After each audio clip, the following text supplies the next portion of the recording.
Ooh, my hair looks kind of crazy right now. Ooh, everything.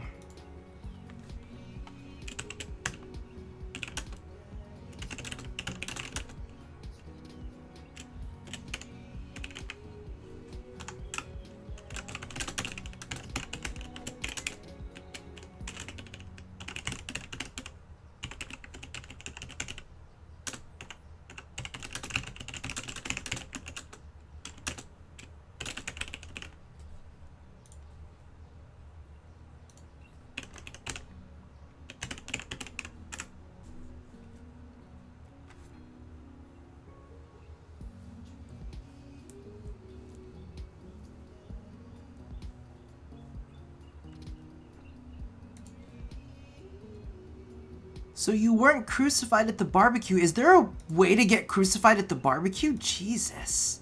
No, I was fine at the barbecue. Nobody tried to murder me at the barbecue, which is a good thing. It's definitely a good thing.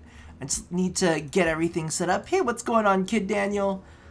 Give me a mo, though. I need to get all the programs loaded up. Am I uploading to YouTube? Hold on, I need to upload something to YouTube. I need to let everybody know I'm streaming.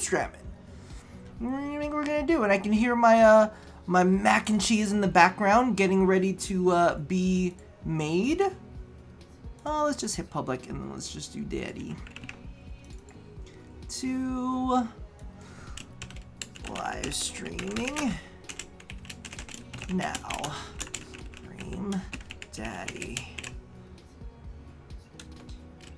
Dream Daddy, 8 time to bang.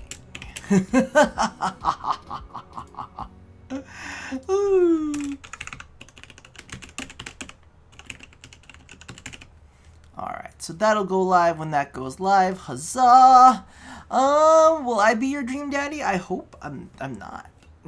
Old enough to be a daddy. I just got your Tenno Gen sign, Donna, and I'm loving it. Yay! Hey, what's going on, Forrest? Now give me a second. I need to go finish this fucking this mac and cheese so I can bring it in. Do you think you would have been late to the meeting if you were inside Umbra Rob's place? Possibly. We don't know. Maybe we'll find out. Maybe I'll do like a YouTube version, and well, maybe, I don't know. We'll see. We'll see how people like it.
guys, we are getting ready to unleash the daddies. You need some Brian?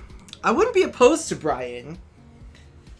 I don't know. There's something about Brian that's like, ooh, daddy. But at the same time, you know, I'm kind of like, kind of into myself at the moment. I'm kind of feeling myself. I wonder if there is an option. I wonder if there's like an option to just love on myself. Is that an option? Can I just abandon all of the other, can I just abandon like all of the other men and just say, no, I only care about myself. And yes, Joseph is a cuck. Now we're gonna go ahead. Oh, what is this? Why is there so many, why is there so many loadouts? Hold on. All right, let's get things started. Is it this one? Yeah. What's up, you guys? Welcome to yet another Dream Daddy stream. There's so many loads. I don't know. I mean, there's a manual load somewhere here, right? This is a manual load? It's a manual load. Plot twist, no rub, you love us, your views. I have a crown, why? I don't know. Oh, are you Amazon Prime, maybe? Is that what it is? You're worried? Narcissist much? Listen. None of these men can provide me shit that I need. I can take care of myself. By the way, what is my job? Why do I not have a job in this? All right. Let's see. There must be a reason why Mary hits on all the men. I don't know. You love bears? I don't dislike bears. I just kind of feel a little bit like I don't know. Brian's all right, but I hate his daughter. Anyway. Let's go ahead and load this, and maybe this music will go away. By the way, mac and cheese. This music gonna go away? Make the music stop! I've been listening to this on repeat for too long now. Then, of course, we've got more of the Daddy Cream Soda, or Dad's Cream Soda, technically. Amanda and I arrive home with the remnants of our veggie plate. Seems like no one was really into cauliflower. Nobody is ever into cauliflower. I don't know why any of that is like included in the plate. Like just leave it. Nobody wants it to begin with. You just got your Frost Prime today. Exciting. Well, congratulations, Bob Ross. You just made food too. Okay, good. So Kid Daniel, you and me, we can eat together. And the lid of this Dad Cream Soda is now officially stuck in the thing. All right, so we're gonna take a taste and let's see how this is. Cause yesterday's blue cream soda, it was just called blue. I'm assuming it was blue raspberry, but we'll find out. Oh yeah, Dad cream tastes good. I like the blue one a little bit better, but this does kind of remind me of a push pop. The fabulous turtle duck, possibly, potentially, you could be my favorite turtle duck. I don't really have anybody else to compare it to. Any big plans for this evening? Actually, yeah, I'm going out with some friends. Wait, oh, I guess she is 18, so I mean, you can do what you want, girl. Oh, is that okay? Of course, but just keep me posted and be home before midnight. You got it. And be careful. I don't want you to become a stripper. I know you're 18 now and you're free to do as you wish, but please make sure don't come home with STDs. Drink Daddy's game. That moment where Rob turns into a Kool-Aid man. I will. Make good choices, like not being a stripper, Miss Eggnips. Of course. And call me if you need anything, aka to be, saved from the stripper joint. Dad, you're not gonna do the thing where you wait silently for me to come home in the living room with all the lights off, are you? Yes, I am, because I don't know if you're trying to get pregnant with Noah. Bitch, don't think I don't remember you told me about Noah. I don't know, you haven't told me about none of the boys you've been seeing. I'm just saying, do you want protection? What did you miss in the previous episode? A lot. The VOD should be up. Let's see. What? No, I've never done that, and I will never do that. But thank you for the idea. Now I'm going to tonight. Do you have plans for tonight? We're going to see if I can find me some Rob Umbra. I want to get banged by Robert. My plans were kind of to eat ice cream and watch TV with Amanda, but I'll find something to do. What kind of loser parent am I? I don't want to sit there and eat ice cream with my kid. Fuck that shit. I want to play some Warframe. Warframe 2, I guess. I'm gonna get banged. Let's see. Work on some stuff. Bitch, I don't even know what my job is. You're gonna tell me go work on some stuff. What is... I guess, you know what? That's true, though. If this were me in real life, and it were late, and I didn't have anything else to do, I would work on some videos for YouTube. Get you some Umbra. Throw a party? Would I throw a party? I would not throw a party. I'm like, it is too goddamn late. This is probably a weeknight. I'd work on some stuff. You know, dad stuff with other dads. The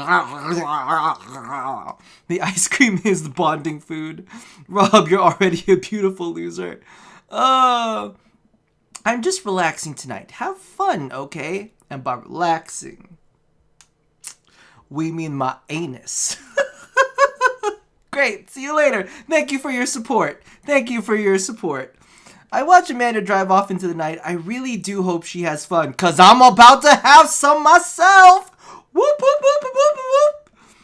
I flop down from the TV and turn on some Wine and Dine Mastermind with celebrity chef Gavin Chapman. It looks like Gavin's making a roasted rack of lamb with rosemary and mashed potatoes. I'd love to be able to cook like that, although I think if I were actually good at cooking, I would use my powers for evil. Oh my god, it's like the new Russia baking scheme! Just like making baked Alaskas all day instead of any food for real nutritional substance.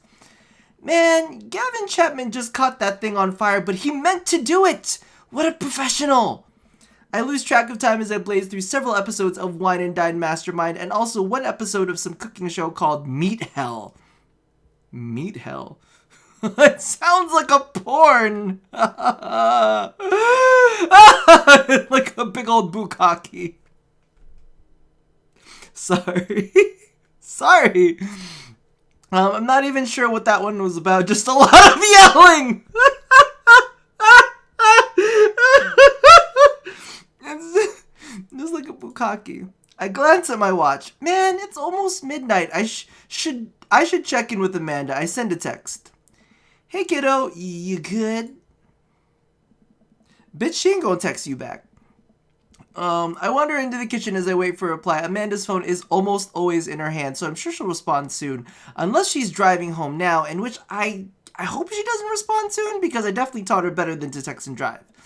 I reach into the freezer and grab an ice cream sandwich. It's a little late for this, but I think I earned it after a long day of socializing. I check my watch again, and then my phone. Nothing yet. She's probably dead or stripping, I'm assuming. Okay, see, now I'm worried. Do I call her? Do I call the cops? Do I call the strip joint? No, it's too soon for that. I will just send her a gentle reminder text. What's up? Half an hour passes. Now I'm really worried. Though the episodes of Gavin Chapman's Meat Hell are not only a sausaging,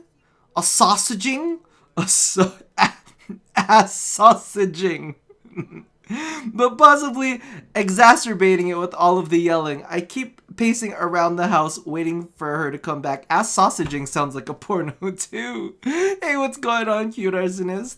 Oh, it hasn't been 10 minutes yet and things have gone south. That sounds like my life. Let's see. Why didn't I find out where she was going? Who she was even with? Why don't I know any of her friends' phone numbers? Why don't I know any of her friends' full names? Who is Emma P? She sounds like a stripper! I decide to send her another text. Amanda, please text me and let me know you're okay. I can't help but think of all of the awful things that could have happened to her. Oh, thank God, it's her. Amanda opens up the door and shuffles in. Finally she's back home. I'm glad she's okay. God, I'm too attached to this child. Listen, she could die at any minute. Just, if she dies, I should be okay. Like, we already got over the death of her father and just cut ties completely. Sup? Sweetie, thank God you're safe. Yeah. But now that I know she's okay, I'm really mad. Why didn't you answer my texts? Amanda pulls her phone out of her pocket. Oh, whoops. Guess I didn't see those. She starts to walk to her room. Amanda Ann Egnips. Whoa, we're pulling out the middle name now? Amanda, you came home an hour and a half after your curfew and you didn't respond to any of my texts. You really freaked me out. I was about to call the cops. Dad, you're seriously overreacting. You're not going to be like this when I go to off school, are you? I have a right to be concerned. I have a right to be concerned, right? I have a right to be concerned. I do. I have a right. You're my only daughter. Your dad's dead because I murdered him. Well, I can't give you a play-by-play of everything I do all the time. I'm 18. You shouldn't even be giving me a curfew in the first place. Bitch, that's my car. That's my car, bitch. You watch it. I paid for that shit. This is my house. I sit down on the couch and put my head in my hands. I feel very tired all of a sudden. You really scared me. Just please don't do that again. Alright, I'm gonna go to bed now. What a bitch. Clap those hands at her. She don't get it. I know, right? Right? You come into my house, you take my car, and you go out for the night. And you can't even listen, bitch. Half an hour. I would have been okay with an hour and a half had you texted me and let me know you gonna come home. Getting pregnant with Noah. Fuck you. Amanda closes the door to her room and I head to mine. What kind of shitty room is this? Jeez. As I'm falling asleep, one thing she said keeps echoing in my mind. You're not gonna be like this when I go off to school, are you? No, you're 18. You can go die if you want to. Here's another dude in the next room. How did you murder her dad? And then why have you romanced her dad? Don't ask me. It happened. Rob, we in sync. I definitely didn't sleep well last night. I brewed some strong coffee and make some scrambled eggs for Amanda as a peace offering. Bitch, she better make me scrambled eggs. She eventually wanders into the kitchen. Hey, I thought about what you said last night. I should have texted you. I said I was gonna do it and I didn't. I honestly didn't even think about it. Okay, good, good. Don't make me clap at you again, girl. I'm really sorry, Pops. I won't do it again. It's okay. Well, I trust you to make good choices. I'm not angry at freaking out on you. Listen, little bitch girl. I will freak out on you as much as I goddamn well please. But I just want to make sure that you're not getting pregnant. Because I'm paying for your child. 19 minutes is the uptime. I also thought about it, and I'll try to give you your space from here on out. I gotta trust that you can take care of yourself. Team Egnips? It says Team Egnips. It does, I'm not even kidding. Hold on. Hold on, Team Egnips? Team Egnips? It does say Team Egnips. It's the best. This is the best game. Team Egnips. Amanda gives me a hug. Oh, want some eggs? Egnips? You know it. Sprinkle some cheese on them, Egnips. Already did. Bless you. Amanda scarfs down the eggs in time it takes me to wash the pan. Alright, I'm off to school. Smell you later. Wait, one more thing before you go. What? What's Dad Book? It's a social media platform. Wait. What? What's a social media platform? Dad, I have to go to school. Come on, Amanda. I'm an old man. I can't put together a Dad Book profile on my own. Alright, I'll help you sound interesting on the internet. Amanda spends the next couple minutes setting up my profile on Dad Book, which, as it turns out, is a place where dads can get together, bang, and talk about fatherhood, and give each other oral. Alright, we gotta go fill out your profile. Let's get some likes and dislikes. Oh no! On Friday night, you are most likely to... Oh, shit. Shit. Okay, what am I gonna do? Alright, on a Friday night... I would probably watch the History Channel. Okay. It's either gonna be fall asleep watching the History Channel, or Netflix and grill. Because I can do that. Cooking up some listen, my life is watching shit on the internet. Alright? So which one of these, because I probably won't sleep. I got shit to do. Like watch the History Channel. So Netflix and grill or fall asleep watching the History Channel? I think fall asleep watching the History Channel.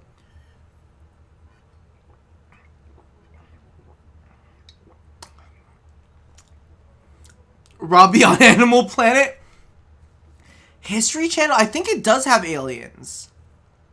There is no bar option, alright? Do you want me to polish and sort my coin collection? How sad is that? Netflix and grill? Yeah, but y'all remember? I forgot the spaghetti sauce yesterday. I did make sloppy joes, though. I made sloppy joes. So, a part of me says fall asleep watching the History Channel, because I think that'll make Umbra Dad want to bang me. You can't see the stream anymore? Refresh. Netflix. Okay, everybody's saying Netflix and grill. Alright, we will Netflix and grill. If you had one thing to take with you onto a desert island, what would it be? The Lost Shaker of Salt, Castaway DVD for instructional purposes. A boat, obviously. I would say a boat, obviously. Duh, get my ass off that island. I don't need anything. My survival skills have trained me for this day. A boat. What am I trying? See, I didn't even ask you about that because I was like, that would be one of my answers. I would just be like a helicopter and a helicopter pilot. What are my turn-ons? Strong dad arms. A well-manicured lawn. I would say strong dad arms. Street Smarts is also cute.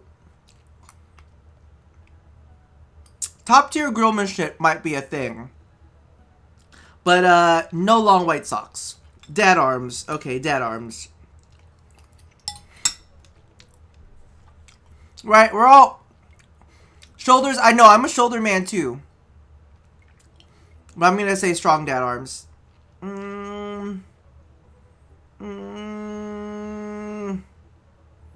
Yeah. What did I want to be when I grew up? Okay. So here's the thing. There's two here that would actually fit. That would actually fit me. So when I was a kid, I actually wanted to be an astronaut. I did want to be an astronaut. I wanted to be an astronaut or a firefighter. And then I realized that if... Oh, no. I didn't want to be an astronaut. I wanted to be an astronomer. And then I realized that with astronomy, you needed to know math. And I was like, fuck you, math! I'm not going to do math. Get the fuck out of here. So I either want to be the president of space or a pro skater who is also an astronaut. It's going to be one of those two. I think the president of space is something. Everybody no. Well, I wanted to watch the planets because I thought it was cool. I think the president of space would get to look at a lot of stars. I want to be a writer. Fuck writers. That's boring. I want to be a president of space. Sorry. What is your favorite movie genre? Oh. None of this is good. None of this is good.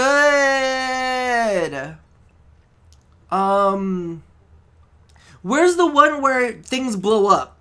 I don't want old war documentaries, because those are boring. But I want things that blow up. Yeah, I want intergalactic shit. Right? Who is Sean Connery? Isn't Sean Connery in Braveheart? Umbra Lives War? I might do a rom-com. You can tell that my caps are literally turning itself on. I see no porn option. Not enough options. I know!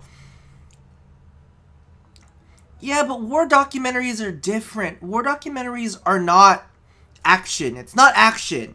Like, war documentaries are like old men talking about things that exploded way back in the day. Never heard of Braveheart. Think of the cheekbones. Listen, I want to be true to myself. If the cheekbones wants to bang me, the cheekbones will have to tailor himself to me. I'm going with rom-coms. Because I don't shit that makes me cry. I don't even know what Laserdisc is. Boom. What is your ideal date? Napping together. That's actually nice. Doing a 100-piece puzzle together. Okay, here's the thing. All of this is probably fucking hilarious if you attached while drunk to the end of it. Napping together while drunk. Drunk naps are great. Drunk naps are fantastic. Doing a 100-piece puzzle together while drunk. Fucking fabulous. Like, listen, you get to learn a lot about a person during a 1,000-piece puzzle, right? Eating a healthy dinner at 4 p.m. while drunk. Some good shit. You have enough time to digest, then fuck at like 8. Trying to geocache but getting hopelessly lost while drunk. Well, I mean, that's kind of what happens when you geocache while drunk. Arson while drunk. Positives, but you know, you could get fucking arrested. So, I mean, that's not necessarily fun. Being emotionally vulnerable, that's the only one that I don't like. I'm kind of thinking doing a 100-piece puzzle together. I think it's a good date to, like, sit there and have to work together for something. Is that terrible? Either that. Okay. Either doing a 100-piece puzzle together or geocaching. Go with napping together? I mean, arson and take a nap. Everybody is like napping or arson. I don't want to do nap. Napping does sound fun, but you want to learn about the process. Okay, let's see. Rob the arsonist. Down deep in my soul, just a little bit. I'll be honest with you. I used to set small fires when I was a kid. Like, in foil. I'm eating wings. Okay, wait. I think trying to geocache but getting hopelessly lost. Napping is basic, but still real good. It's boring. Go with the puzzle? Okay.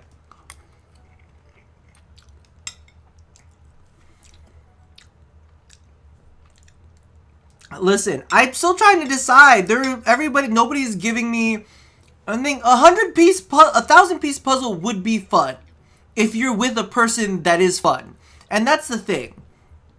Everybody, see, I'm like looking up the votes for geocaching and puzzle, and it's always kind of like neck and neck. The next individual person who has not already spoken about the napping or the geocaching or the 1,000-piece puzzle will get their way.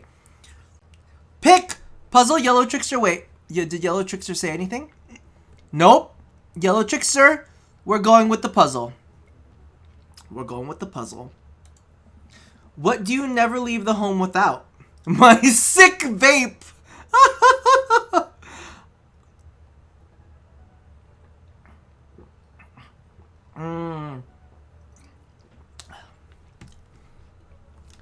I honestly would love to say a cool knife. Just in case. Because, like, I like that shit. My crippling low self-esteem. I don't hate myself that much. I frequently forget my phone, keys, and wallet at home. I never forget any of those. That's the thing. I never forget any of those. I kind of want to pick my sick vape just because it's funny. We're going to go with a cool knife. We're going to go with the cool knife. Or a sensible cardigan or a cool knife. You guys pick. It's going to be one of those two. Sensible cardigan or a cool knife. Because I do like cardigans. I like cardigans a lot.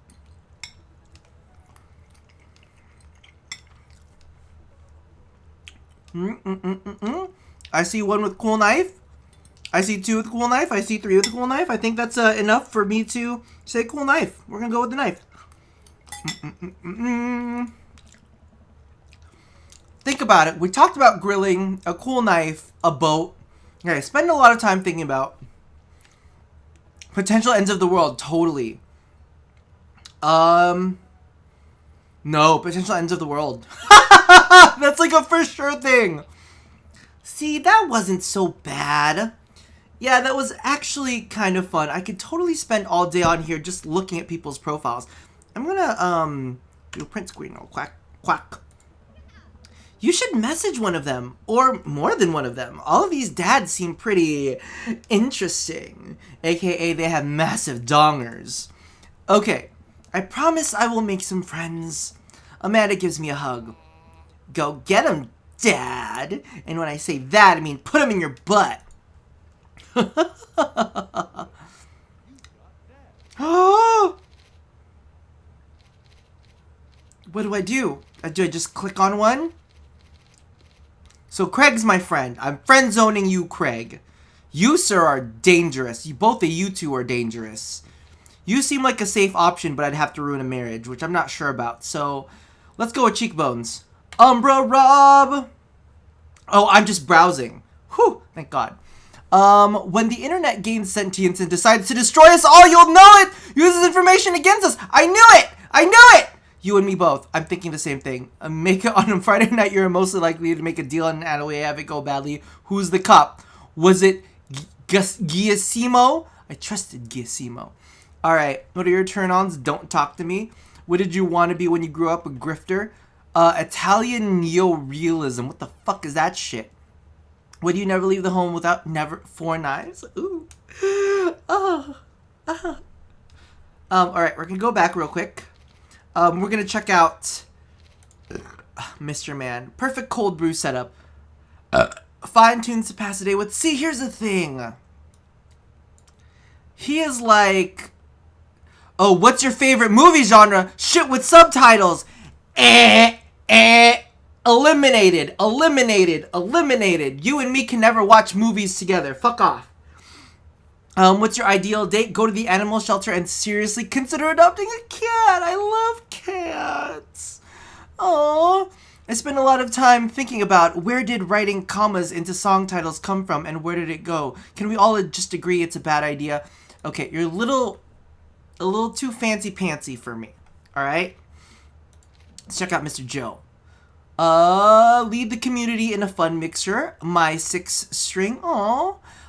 My loving wife. Go. No, we're done. We're done with you. We're sending a message to this man right here. Sorry. One of you is just too fucking much. All right. Oh, existentialism and blah blah blah. No, it's too fucking much. Too much. One of y'all has a motherfucking. Wait, hold on. Let's check out big old bear man. Just how slowly I can cook a piece of brisket. My fishing pole. A keen understanding of steak cuts. What did you want to be when I grew up? I wanted to be a fireman too. Sorry, ideal date, deck building. I wouldn't necessarily say that's a bad date. I spend a lot of time thinking about how my daughter is smarter than I am. Go fuck yourself. Listen, I can't be with you because I want to murder your daughter. We're going to send you a message. What's the message going to say? Let's do it. Yeah, we do want to feed his kids to the wolves. It's done. We're moving on. Wait. Oh, I didn't get the choice to send the message. And ruggedly handsome, we should hang out. I typed the message out to him on Dadbook. What did the message say? Oh. Ooh, I sit here for a couple seconds hoping he'll message me back.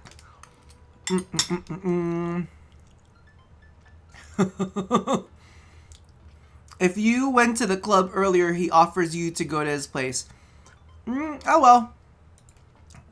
It says here that he read my message, but he didn't respond.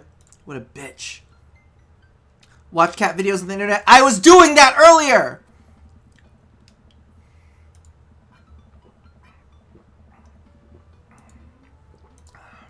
I jumped back over to Dadbook to see if he's responded yet. Nothing. Well, I guess the guy's busy. I might as well make the best of my day. Yup.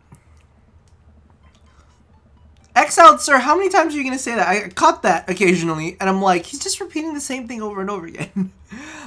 He's playing hard to get. I was playing hard to get. He can't play hard to get when I'm playing hard to get. That's not fair. This is not fair at all. Food Channel. I was watching Nigella Lawson earlier. Meat Hell is on. Meat Hell, the porno. You have 10 minutes to cook a 5-course meal that must include these ingredients: steak, lemon, meringue pie, paper clips, and a hammer. If you are unable to finish cooking, or if any of those ingredients are absent from the dish, we will release the wolves. Oh my god! Didn't we just talk about... That's where the wolves are. I'm gonna put that little girl on that game show, and she's gonna get eaten by the wolves. Just saying, all of the pieces fit together. They fit together, I'm telling you. Oh my god. Now I know where to send that girl. That's what he says, oh my god. I'm not kidding. That's what the CEO says. Contestant says, please help us. I lose several hours to whatever the hell that was. Sighing, I get up and walk around the house. My stomach grumbles. Time for lunch. Well, I guess it's time for some old Chef Egg Nips to cook a gourmet delicacy. I walk over to the refrigerator and open the door. Why does it just say mustard jar? I think I'm gonna make a sandwich. I make a sandwich in its entirety while standing there. Who needs plates? I do that too. I've been using paper towels this entire time to eat my meals. I'm not even kidding you. You can see the crumbs. This is me in real life. They've been watching me. This is how the world ends, isn't it? This is Skynet. The sandwich, a lost art. I admire your work for a second before I clumsily drop the entire thing on the floor. No! No, he says no! I'm not even kidding! Hold on, I'm telling you. They're like reading my life. I said no, and he says no! This is really me, you guys. I'm telling you. This is like eerily me. I look around and remember that Amanda's not home. It's still good. That's what I was thinking. 5-second rule, right? I reassemble my sandwich, peeling pickles off of the floor and putting them back where they belong, in my mouth. That's exactly where the pickles belong. Wait, I'm a wreck. I finish my snack and walk around the house some more, bored. When's Amanda coming home? Oh, I just remembered something. When we were packing up the old house, we found an old basketball hoop that would hang off of a door. It would really bring the living room together. I wonder where I put that. I spend a couple minutes poking around the new place until I find it. After installing it above one of the doors in the living room, I'm ready to dunk. Come on and slam! I take a leap from the free throw line and rocket that sucker down the net. The crowd goes wild. And welcome to the jam! I pull up from the three-point line, breaking ankles to sinking a fadeaway. As you guys know, I'm very, very good with sports terminologies. That's exactly what it is. And I forgot the rest of the words to this song. No look behind the back shot. Everyone's on their feet. Something, Space Jam. Dad? I turn around to see Amanda standing in the doorway, her eyes a little puffy, almost as if she had been crying or snorting cocaine. Or maybe she became a lesbian and they broke up. Maybe her and Emma P broke up. Or maybe Noah slept with Emma P and got Emma P pregnant. And now she's sad because she was banging Noah at the same time. And Emma, I don't know. Something's going on. Hey, Amanda Panda, you alright? What are you doing? I found the hoop and I'm taking it to the hole. Pass me the rock. Put up a brick. Granny, toss that apple. Let's laser the ball to her. No, let's Granny toss her. She's had a day. I led the league in blocks, set the record for rebounds in my rookie year. You think I can handle this? What's a rebound? Oh, when someone misses a shot and the other players try to retrieve it. That's, just kidding. Amanda zigs past me and tips a layup into the hoop. Art of War, bitches. Ooh. Amanda, language. I like it. Sun Tzu didn't care about language, and neither do I, girl. I would argue that Sun Tzu cared very much about language, so once you write something that's as timeless as the Art of War, then you're allowed to swear. Amanda sticks out her tongue and dunks for another 2 points. Seriously though, are you okay? You look like you've been crying. or using cocaine? Which is it? Oh, dude, I'm cool. I just saw like this really cute dog on the way home, and it let me pet its belly. I couldn't contain my emotions. I didn't read it. I didn't read what it said, but she was happy. It made her happy. I don't even know what she said. I don't even know what I said. Gladly, she was a little French bulldog named Jacqueline, and her tongue was permanently stuck out of her mouth. She had a little sweater on. Wow, I probably also have cried if I got to pet her. She was so excited for tummy rubs. Oh no, I'm tearing up just thinking about it. I didn't mean to! I'm gonna say but seriously. I don't know, I accidentally clicked. I didn't realize it was a thing and I clicked again. So I'm gonna say but seriously. You know you can talk to me about anything, right? Yeah, that's why I'm talking about my love for French bulldogs with you. I know she just lied! I can tell she just lied! I just can't. Okay, just remember that it's okay to be sad. And also remember that I love you very much. And only want what's best for you, aka not working at a strip club or doing crack cocaine. That's all. Alright, geez, don't make me cry again. Okay, just making sure that you're not becoming a stripper or doing cocaine. Maybe you should be less concerned with my face and more concerned with full court press. Amanda and I played ball for a little longer, then we cooked dinner together. We managed to not almost burn the house down this time. Afterwards, Amanda and I dig into a carton of ice cream over an episode of Chopped the Toddler Tournament. Toddler, what you have in front of you is a molecularly deconstructed sweet potato with a brown sugar demi-glace with creme fraiche, of course. This is literally a jar of baby food! You can't see that it says judge. The toddler immediately burst into tears. Are we bad people for watching this? Yes. Just then my computer dings. Huh? What's that? Oh, you probably just got a message. Amanda and I walk over to the computer and check Dad Book. It's a message from Umbra! What did he say? You up? What are you doing? Oh my god, it's such a booty call. What are you doing? He's trying to tap that ass, Dad. What am I doing? What should I be doing? You're just chilling. Should I say I'm just working on my motorcycle? I kind of want to say just working on my motorcycle. Is that terrible? Because it's so transparent. It's such a transparent lie. Because I'm definitely not working on my motorcycle. I know, right? What do I say? It's either going to be just chilling or it's going to be working on my motorcycle. I see one chilling. I just see a one chilling. I see two chillings. Umbra, if you want Umbra, you be chilling. Okay, yes, chilling. Everybody's saying chilling. But a part of me wants to say I'm working on my motorcycle, so it's hilarious. I'm just chilling. Okay, fine. Type back. Deletes the G. Oh, thank you so much for the bits, Trickster. Listen, I want to create my own narrative. If I'm gonna play the exact same way that everybody else plays, I'm just saying.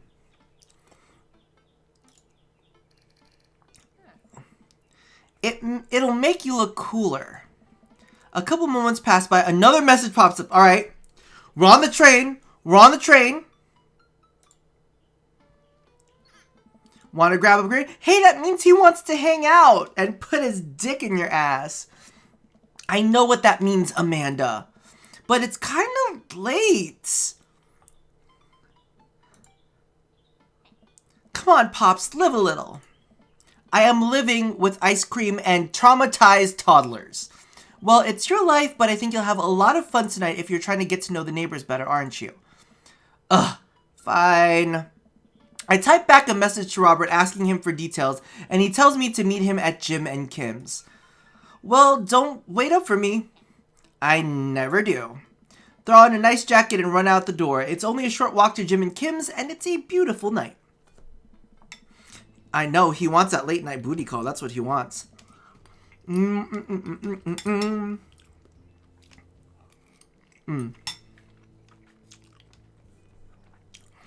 walk into the bar and see the usual crowd of barflies drinking beer and watching sports. I spot Robert at the back of the bar, and I wave a hi as I walk over. As well as his erection, because he wants this little piece of Asian booty. That's right.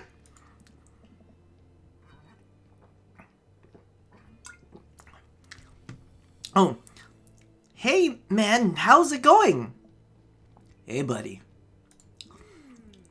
Ahoy there, Skipper. I have a little mac and cheese in my mouth. Sorry. It spittled out. Robert and Mary are here? Uh-oh. I brought Mary along. Oh, wait. No, that's not Mary. I brought Mary along. Figured we needed a drinking buddy. Fucking fuck. Trying to get screwed tonight. Get out of here, Mary. Tramp. Oh, man. I was excited to get to know Robert a little better. Now I have to deal with this weird Mary lady making passes at me. Don't look so scared, kiddo. We're just having a trick. Yeah, speaking of which, I think it's time for the first round. Where you have it? Listen, I need shots. I don't really... If I'm trying to get fucked up tonight, I can't have something tropical. It's too late. I don't like beer, so we're gonna go for the whiskey. Robbery looks like he's gonna strangle you during sex, but with love. That's the kind of sex I like. We're gonna do whiskey. A dad after my own heart, huh? Yep, that's right. Oh, we got cucumbers! I'm sorry, I got really excited. That's the first time I've seen him cucumber. Rob orders 3 shots of whiskey and passes them between us. Well, this wasn't how I expected my night to be going. Here's to bad decisions and relaxed moral values, fellas. What have I gotten myself into? The guitar riffs in the background make me think that we're in some 90s show. We all knock back the shots. I almost choke on the whiskey as it burns down my throat. That's not the only thing going down your throat tonight, baby boo. Holy hell, that was a kick. I look over at Robert and Mary, who seem like old pros at this. He strangles because he has a flashback from the war. You guys are terrible. No 3-way.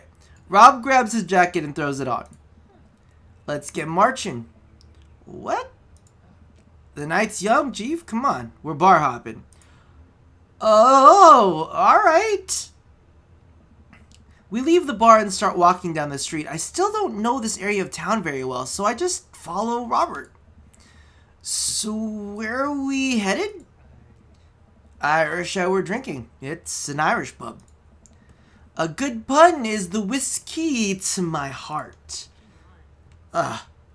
I'm a cunt, and I hate everything. So I'm a shitty woman who cheats on her husband. Look at my ring that I hold so close to the cross on my chest, because I think that I'm a good person. But I'm an alcoholic who does not know where her children are at any point in time. Puns are the lowest form of humor, Robbie. Try harder. Just like my husband does to please me, but I'm pretty sure he's gay and wants your tight little Asian booty. But maybe that should be the end of that sentence.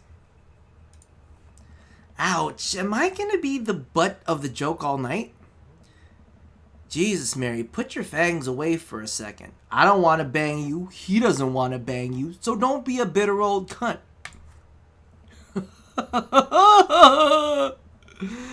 We walk into Irish I Wish I Were Drinking. The bar is pretty much the same as Jim and Kim's, except for the old-timey Irish memorabilia on the wall. Next round, what are you having? I'm gonna do... Okay. If we go to a third bar, I'll drink something different than whiskey, but I'm gonna do another whiskey shot because we just took one shot there. We're gonna take another shot here. Let's not mix things yet. Remember, Krish is a ghost. Oh yeah, Krish is a ghost. Don't be petty because you ain't got no D. That's right. Ooh, we got more eggplants. Let's do it. Oh yeah, let's do it. Yes, do you want to do it? We could do it on the counter. We could do it in the bathroom.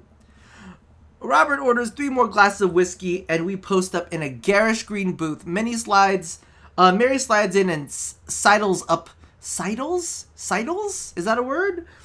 Which makes me breathe a sigh of relief. Let's sip this one, why don't we? Suit yourself. Mary immediately downs her shot in one gulp and burps loudly. I'll put hair on your chest. You are truly the paragon of grace and beauty. Mary grabs my drink and sips on it. Hey! Robbie, be a dare and get us another round, will ya? I don't know how to process this evening at all. I get up and order another round of drinks from the bartender. As I head back, I see Mary and Robert having a lively conversation. Robert roars with laughter. I don't think I've ever seen the guy smile, let alone laugh. Oh no. He likes her. I take a seat across from the booth and from them and pass out the drinks. So Edith's kid snuck me some pop brownies under the table at the last bake sale, right? And I spot that little hemp sweatshirted gremlin in the act. So I go up to Edith with a baggie and I'm about to tell her when all of a sudden she just freaks out at me. You're ruining the bake sale, she says. I should have been a PTA president. Your roots are bad. Blah, blah, blah. So what'd you do? I told her to have a brownie and that everything was gonna be fine. Okay. I kind of like that. That was kind of clever, though. They both erupt in laughter. I politely follow along with the story. She ate 3. I kind of don't hate it. That was... Okay, Mary. You might have won me over just in that moment. More laughter. Okay, that was actually pretty funny. See, they're reading my mind. It was pretty funny. She called the cops and told them that time had stopped. Mary looks directly at me. Do you smoke weed? What? Oh, wait, click. You know, the devil's lettuce. I have 2 big fat blunts in my purse right now. Wanna blaze? That's gonna be a no.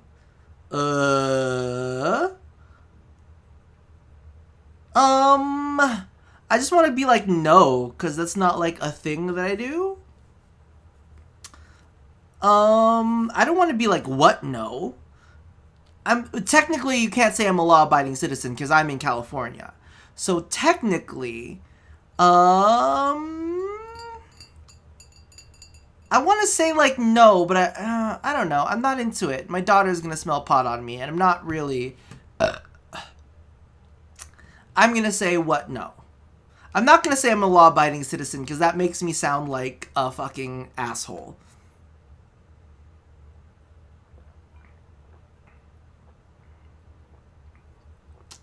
I think you with the feds would say that I want to smoke it, right? I'm pretty sure that saying you with the feds would say I want to smoke it. And for those of you wondering, I have smoked pot before. It's just not my cup of tea. I don't really like it, plus pot puts me to sleep. Like, one of my ex's friends, Matt's friend, telling you, Matt's friend actually got me some for my birthday, and she got me this little, like, skinny glass pipe that I really, really liked. And she got me some, and I would smoke it, jump into the shower, and then go to bed. And I was like, ooh, it feels so nice going to bed. Like, that's the way I smoke pot, if I was going to smoke pot. Just like alcohol. It's like, I'm such an old man. I can't believe you would... I don't even know how you... This is a preposterous... Ugh. Listen. Listen, if you don't like me smoking pot, you're gonna have to get over that shit. Robert giggles helplessly. I'm just kidding, cowboy. Lay off the kid, Mary. He might not be used to your brand of humor, or the fact that you fucking other men other than your husband. Fine, fine. We sit around and sip our drinks, people watching and cracking jokes. After a little bit of time, I begin to warm up to Mary. Her jokes become much funnier and much less scary. But it seems like she's not going anywhere anytime soon. I just wanted some alone time with Robert. I wonder if I could get her to leave somehow.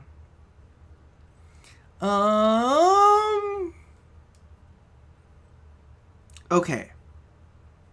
Okay. Let me think.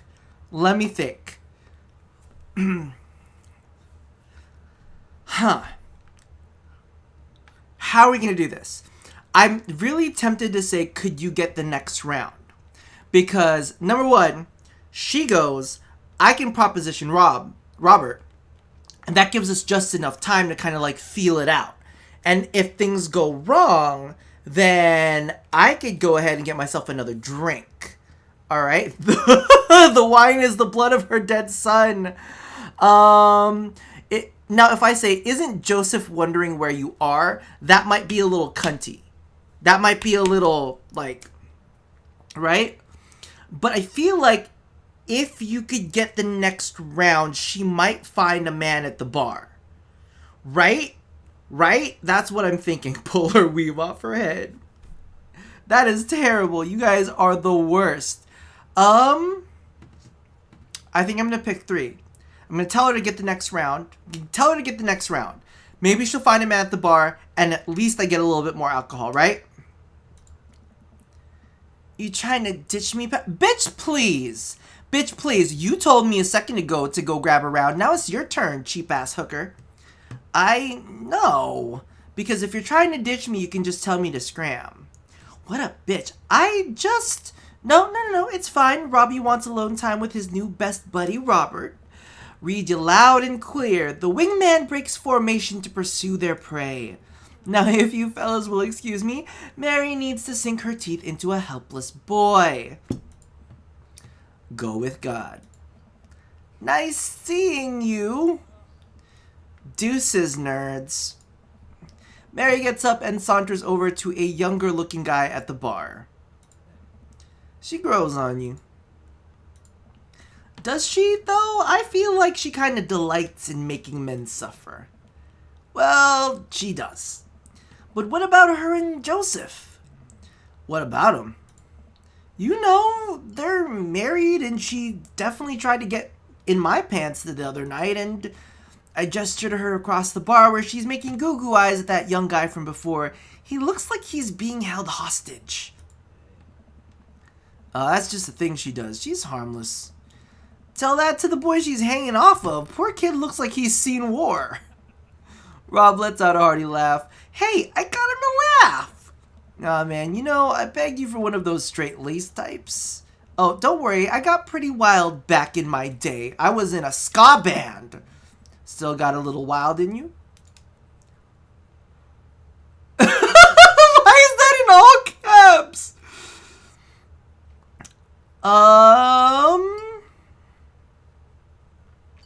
Where's the option to say, I'd like some? Why is that? Why is it in all caps? I have a child I need to care for! I think I might do There's So Much Wild in Me, or You Know It. I think You Know It is gonna be it.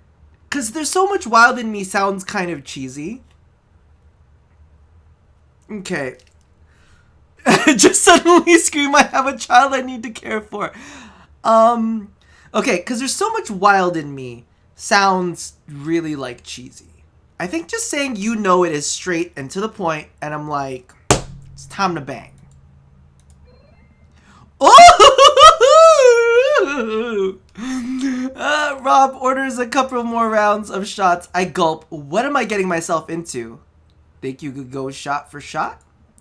There's only one way to look cool here. I grab the shot closest to me and I down it. This is actually some shit that I do. This is not good.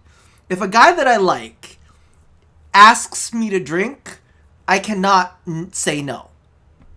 That's like, I've done that back in the day. I've done that to a lot of straight guys too, I'll be honest with you.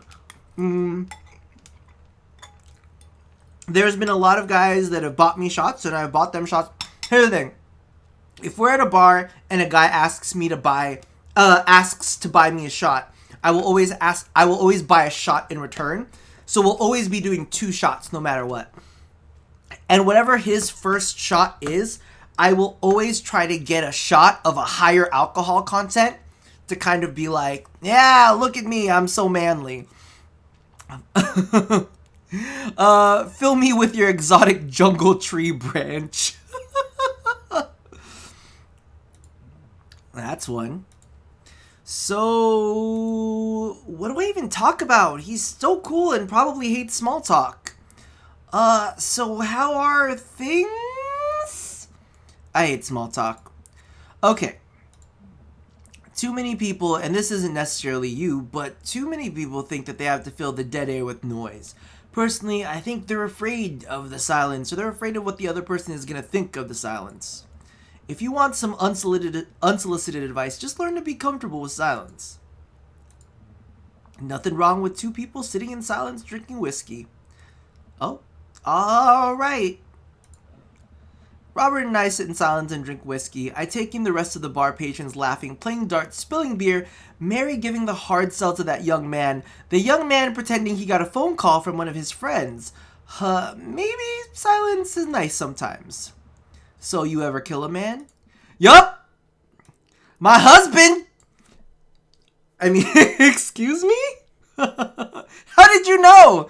Did you know about our secret Desperate Housewives? This is actually not Dream Daddy. This is Desperate Housewives Part 2, and I'm trying to bang you. But my dead husband is lying somewhere in a river, and somebody left me a note. You know, watch the life drain from someone's eyes. It's not just their life, you know. It's their hopes and dreams draining away every memory and experience they've ever had gone. Why do you think I'm a single dad? No. Great, me neither. Oh, shit! We just spilled all of our information to this guy. Robert knocks back his shot and motions for me to do the same. I reciprocate.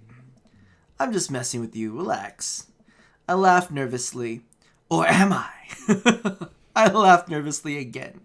We sip more whiskey and people watch some more. Mary has her sights set on another man after the other one excused himself to the bathroom and I assume crawled out of the window. Gosh, this whiskey is hitting me hard.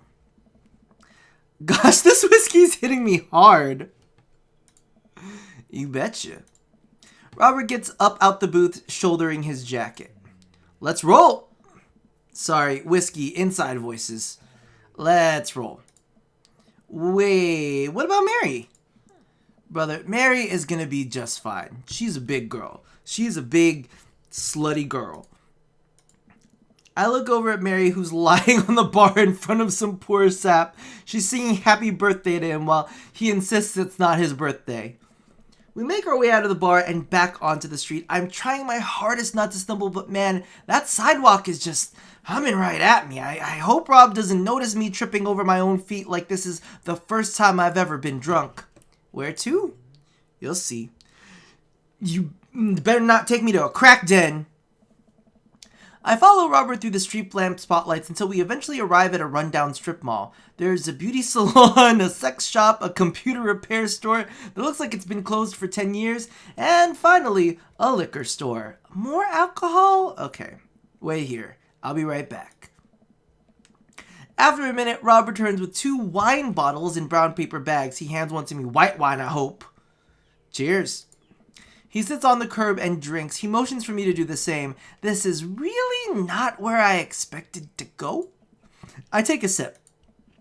White Zinfandel! Yes! Yes! That's what I would have picked! That's what I would have picked! That's what I would have picked! That's what I would have picked! From a convenience store at the very least. I mean, like, I would have honestly picked, like, some sort of Moscato, like something fruity and a little bit bubbly. But I'll take a White Zinfandel from a stranger. What? Nothing. I just wasn't expecting. It's delicious, fruity, and refreshing. Don't judge me. I'm right there too! I'm right there too! I start to say something, thinking of his lecture about valuing silence earlier, and I stop. I sip on my wine and watch cars drive by. Let's throw rocks at shit. It sounds fun. What? Rob suddenly hurls a rock at a stop sign. The ding echoes through the empty parking lot. That felt good. He presses a stone into my free hand.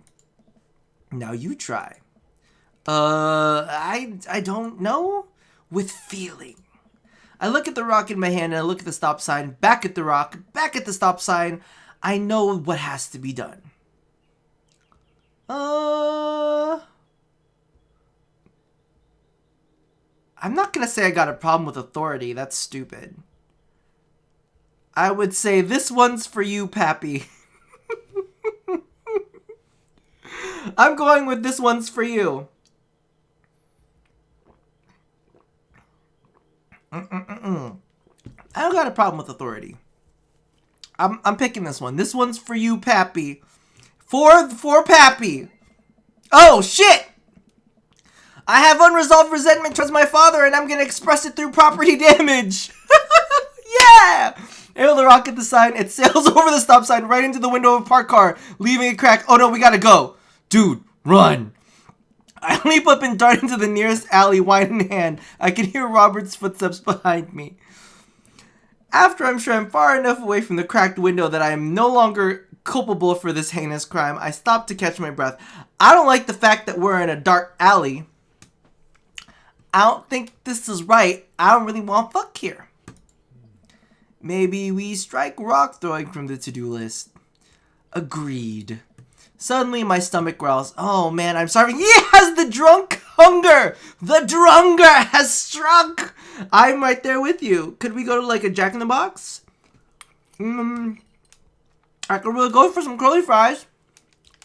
They also have those cinnamon churros. The ones that filled with the caramel in them. Can we do that? They have those midnight munchie meals. They're like $6 and you get a drink. And you get tacos. They're so good.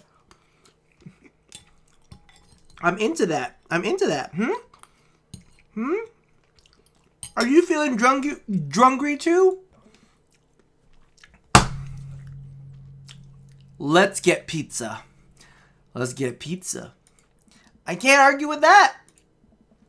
Where's good around here? Actually, I don't even care if it's good. I just need to be edible and in my mouth in the next 5 minutes. Ooh. I know just the place. I follow Robert through a maze of alleys and side streets until we eventually end up in front of a tiny hole-in-the-wall pizza joint. The bright red neon sign reads, Pizza Pizza. Ta-da!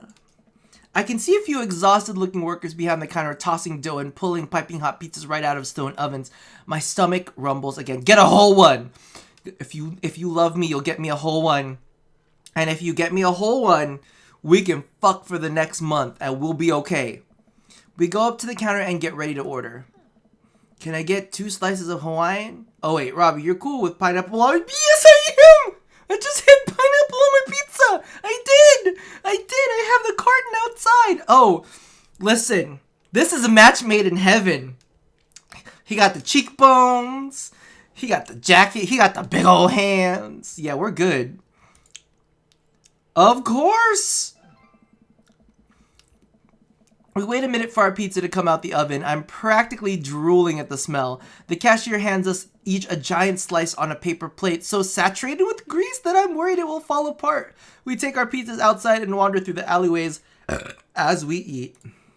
This is actually a good night. This is a kind of night that I would want to go out on a date on. Except I would probably collapse from alcohol poisoning because I'm such a lightweight these days. He is the right man! He is the right man! Well, technically, the shirt's neckline is because of the shades. The shades are pulling it down a little bit. Umbra might not be so bad. After all, I know, right? Mr. Fizzle, it's okay. You don't have to like pineapple on pizza, but you have to respect my right to like pineapple on pizza.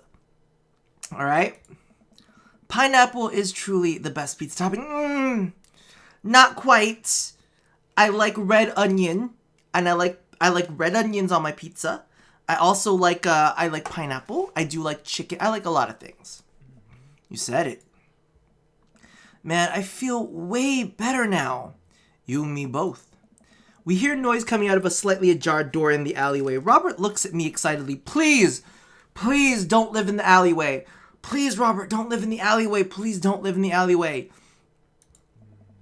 Got any more of that wild in you? I do, but not in this alleyway.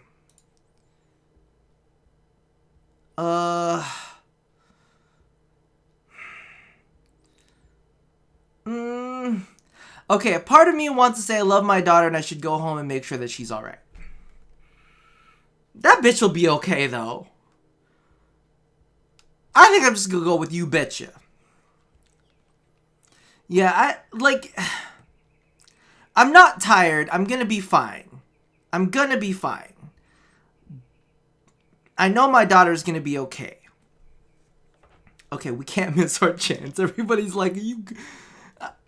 I do have some wild in me. I just don't want the night to get out of control.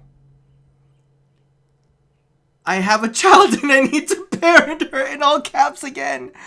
No, this is clearly not leading to sex because there's a rustle in a motherfucking alleyway. And if you're gonna tell me that you want to sex in an alleyway, I'm gonna smack you. Cause it's gotta be like 3 or 4 a.m. already. Alright? I'm just saying. I'm gonna say you betcha. But if he tries to make me have sex in an alleyway, it's not gonna happen. I got morals. Not morals. I got standards. That's what it is. I got standards and I'm not gonna have sex with you in an alleyway, okay? I'm just saying. Oh! Oh no! Oh no. He's trying to do me in the alleyway. No! No, this is not how I wanted our first time to be. Robert and I slide the door open and peek inside. It's completely dark except for some flickering light. We slowly creep forward, cautious not to be heard or seen. Don't let this be the sex in the alleyway! No! What is this? It's not an alleyway. It's a theater. Okay. This wouldn't be my first rodeo. Shh. Don't shush me so loud. Shh. We come to the end of the hallway and find ourselves standing in front of a movie screen. This suddenly makes sense. Did we really just sneak into a movie theater like a couple of teenagers? Oh! Thank God! Thank God! Thank God! Thank God! Yellow Trickster, thank you so much! I'm liking where this is going. I'm liking where this is going. He's not trying to bang me yet. He's being respectful. We're good. We are good. We are safe. I like this man. No talking during the movie. Thank you guys so much for the bits, by the way. We look into the audience and are surprised to find that it's almost completely empty, save for a row of few teenagers in the front. They look annoyed when they notice us. Robert starts making his way to the very back of the theater and I follow him. We settle in with our wines. Oh! Drunk movie night! Okay, I'm into this. Thank you guys. Haven't been enough bits being dropped. Just have another one. Thank you. Robert starts making his way to the back of the theater and I follow him. We settle in with our wines and try to make sense of this movie. It's a romantic comedy, I think. A young man is frantically trying to get through New York to find the woman that he's finally realized he's in love with. Kiss already! Oh my God. He's like me. He's like me. He's like me! There's nobody to kiss yet. You want him to kiss the taxi driver? If he says yes, I'm gonna laugh. Hell yeah! He said hell yeah! This is my man. This is my man, y'all. We're locked in. We're locked in. Umbra Robert exists. That's what it is. Or is it Excalibur? Yeah, so it's Robert Umbra. That's what it is. Robert Umbra. The kids down the way notice us heckling. One of them speaks up. Hey. Oh, shit! Hey, we got caught. Hey, man. Keep it down. Oh, damn. That's Ernest Hemingway, Hugo's kid. Ernest! Hey, Ernest, I know you. It's me, your neighbor. Hi. Ernest turns back around embarrassed. I turn back to Robert. He kiss anyone yet? It turns out that yes, he did kiss someone. He made his way out to a tiny island near New York to profess his love for a woman who for some reason knew would be there. She tells him that they hit the jackpot. He said that they had, and I think that there was some subtext I'm missing there. Boo, love is dead.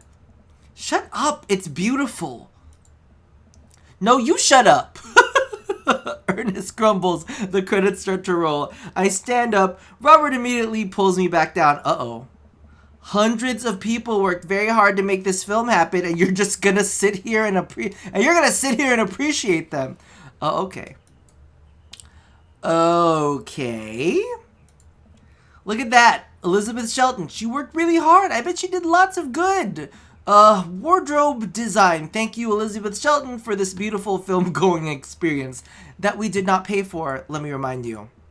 And Peter Anders Catering fed a bunch of people so that they could have the energy to do their jobs. What a guy. I like him so far. We let the credits roll while Robert individually thanks every member of the crew. Once it's finally over, he makes sure no animals were harmed in the making of this film. We leave the movie theater. We stumble into the theater parking lot. It's a beautiful parking lot, as you can see. Polishing off the rest of our wine. Hey, assholes. Out of nowhere, a rock flies through the air and hits me on the knee. Oh no! It's the guy with the car! I'm so sorry! My knee! What the hell? Ernest and friends stand in the alleyway blocking our exit. What do you guys want? Why'd you go throw a rock on my knee? This is my good knee. My orthopedist is gonna be pissed. Ernest tosses another rock up and down in his hands. What's wrong with this kid? You ruined my theater-going experience. Now you have to pay. Oh, well, I don't have any cash on me right now, and, like, movies got really expensive. Ernest hucks another rock at my other knee. I'm able to jump out of the way, but I didn't properly stretch before physical activity, and I'm probably going to feel super sore in the morning. We ruined it for you. That movie was pretty crappy in the first place. Hey, you take that back. It was a beautiful love story with really genuine acting. You call that good acting? What a classicist mainstream slop have you been served your entire life? What? Have you ever seen any Michael Powell? A Matter of Life and Death, 1946? Easily the toughest 5 minutes you'll ever witness. Listen, man. No. Oh! Did you hear him? He got really angry. No, you listen. That popcorn-ass drivel mass media is shoving down your throat will only make you dumber and sadder. You of all people should strive for a higher standard in the art you consume. Your name is Ernest Hemingway, for Christ's sakes. Oh, now you've done it. Ernest rushes Robert screaming like a banshee.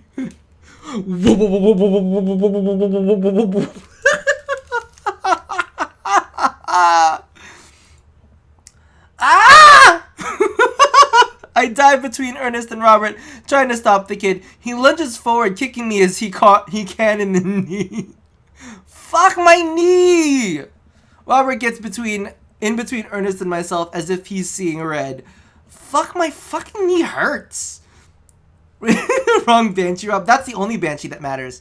Alright, buddy. Talk like punk, get hit like a punk.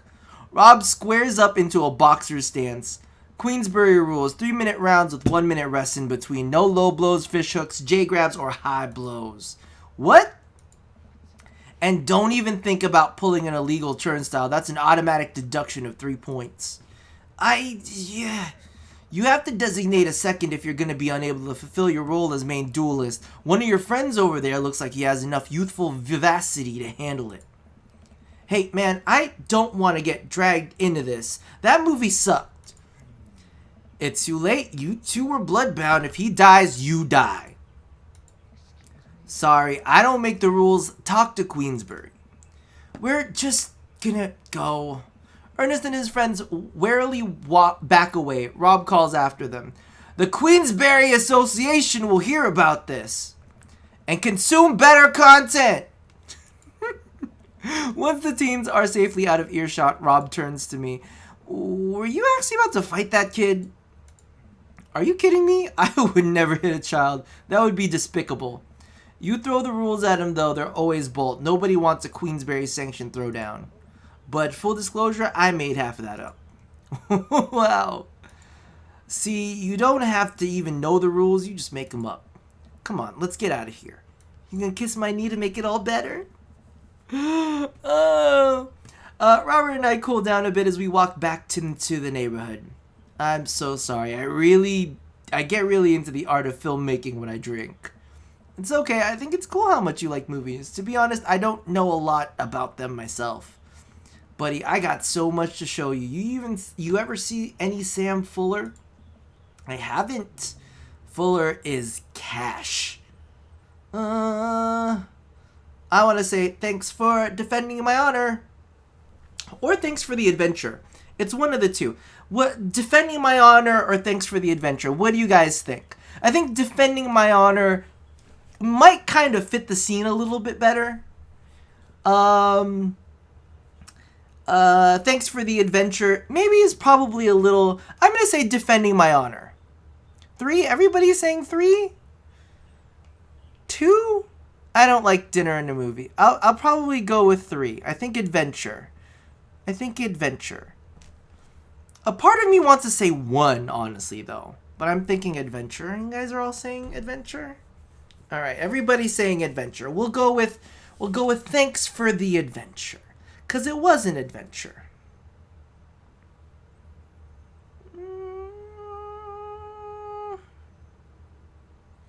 I thought it was kind...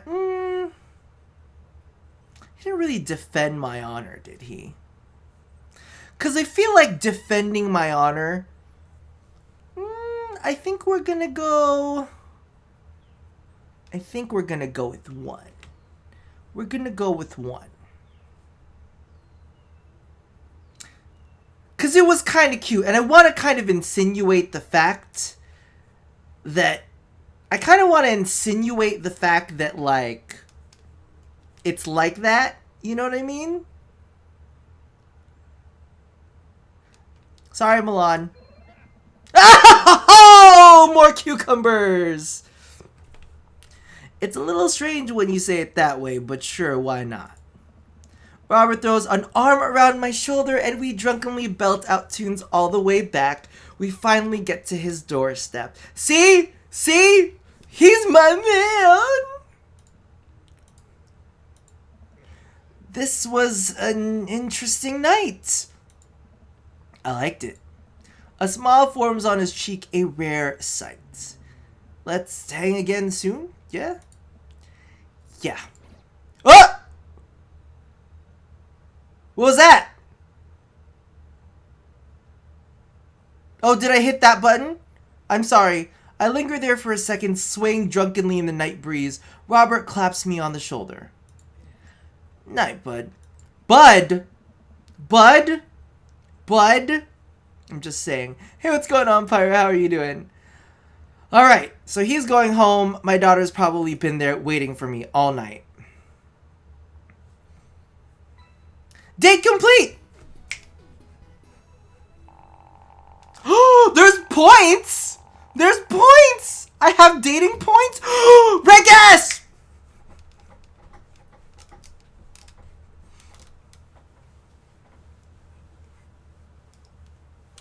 Yeah, we red gassed that, baby!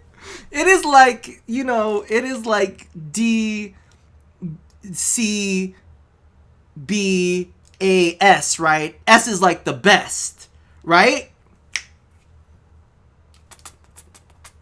I'm telling you, we're made for each other, baby daddy. Woo!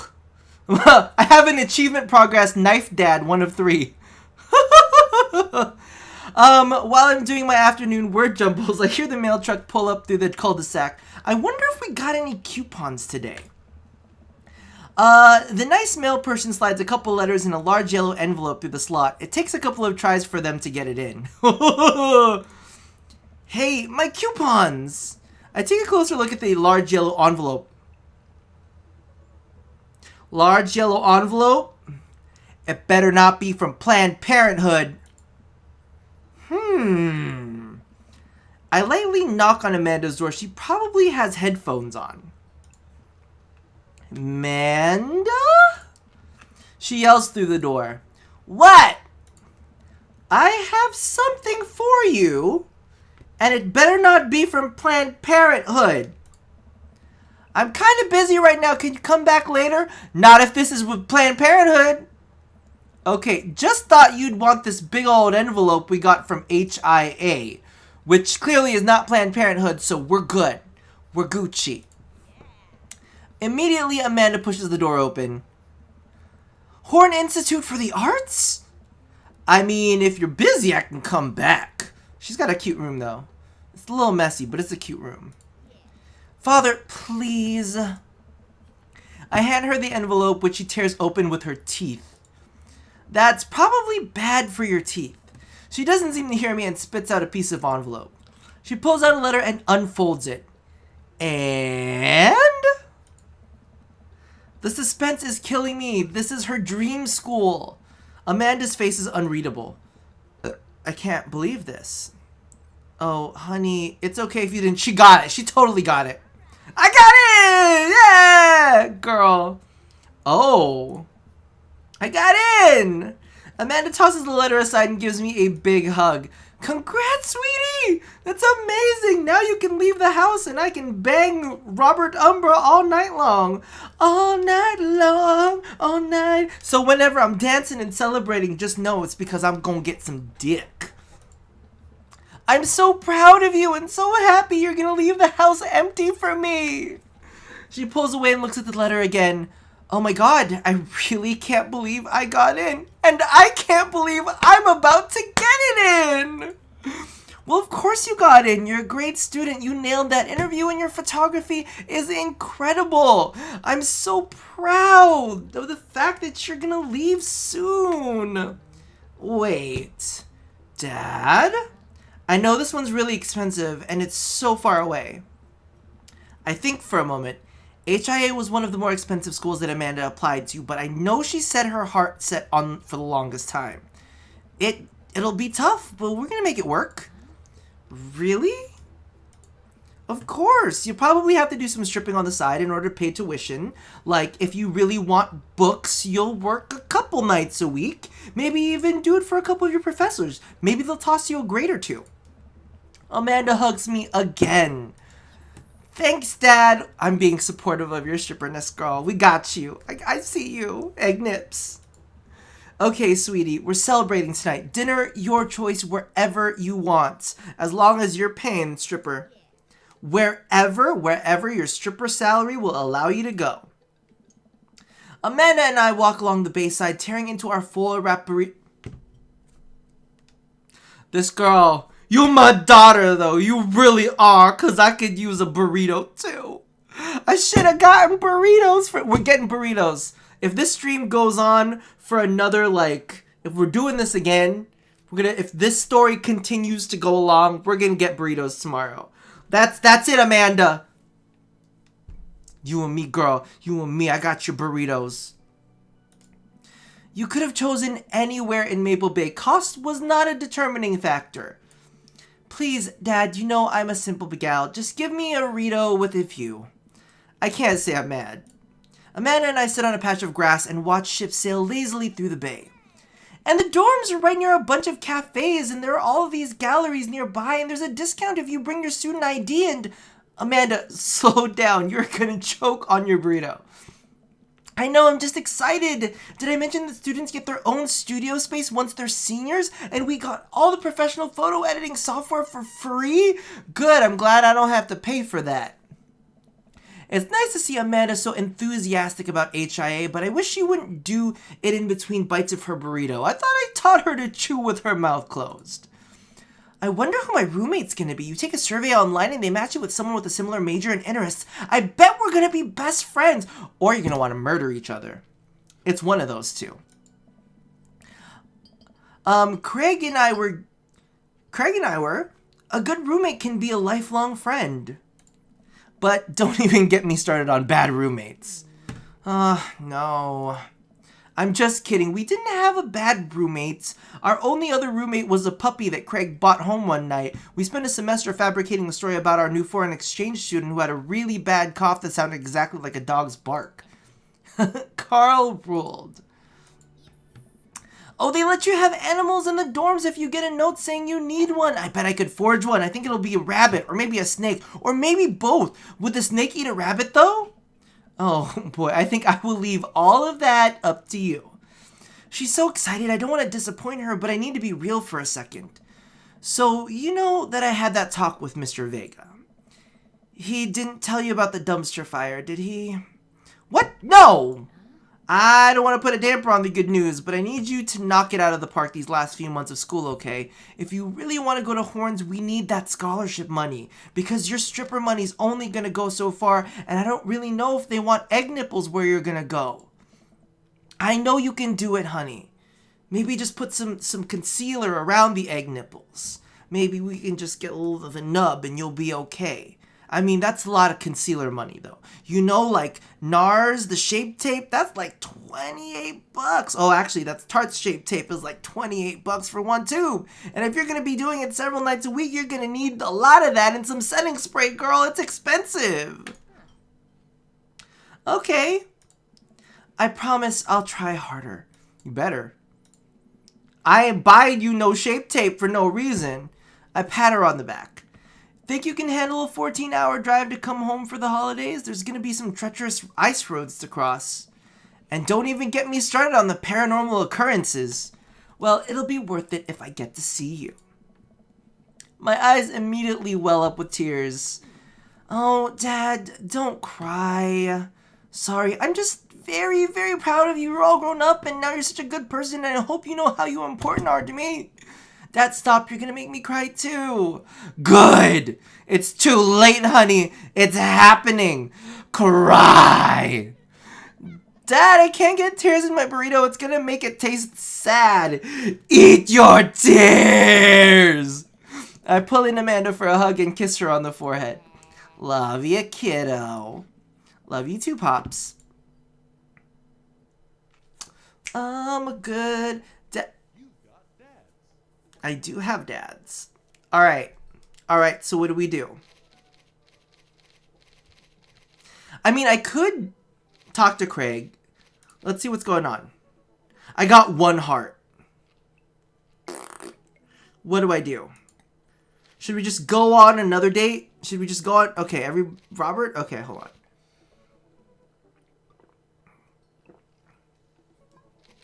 Craig's my friend, though. I should say hi to my friend. I could say hi to my friend, right? Or does that lock me out? I'm wet for Craig. Okay, we're gonna go back to Robert. We had a good night. We kind of want to fuck. So, let's do another date. And then we'll see where that goes. It's okay to cry if you're feeling sad. I had a lot of fun with Robert last time we hung out, but I'm beginning to wonder if he's dodging me. Oh no! I'm beginning to wonder if he's dodging me. I've tried messaging him a few times, and Dad Book says he hasn't even read them. Haven't even seen him come out of his house, actually. Uh-oh, I'm worried.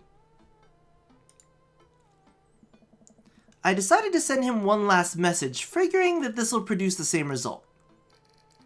Hey, man, don't know where you've been, but we should grab a drink soon.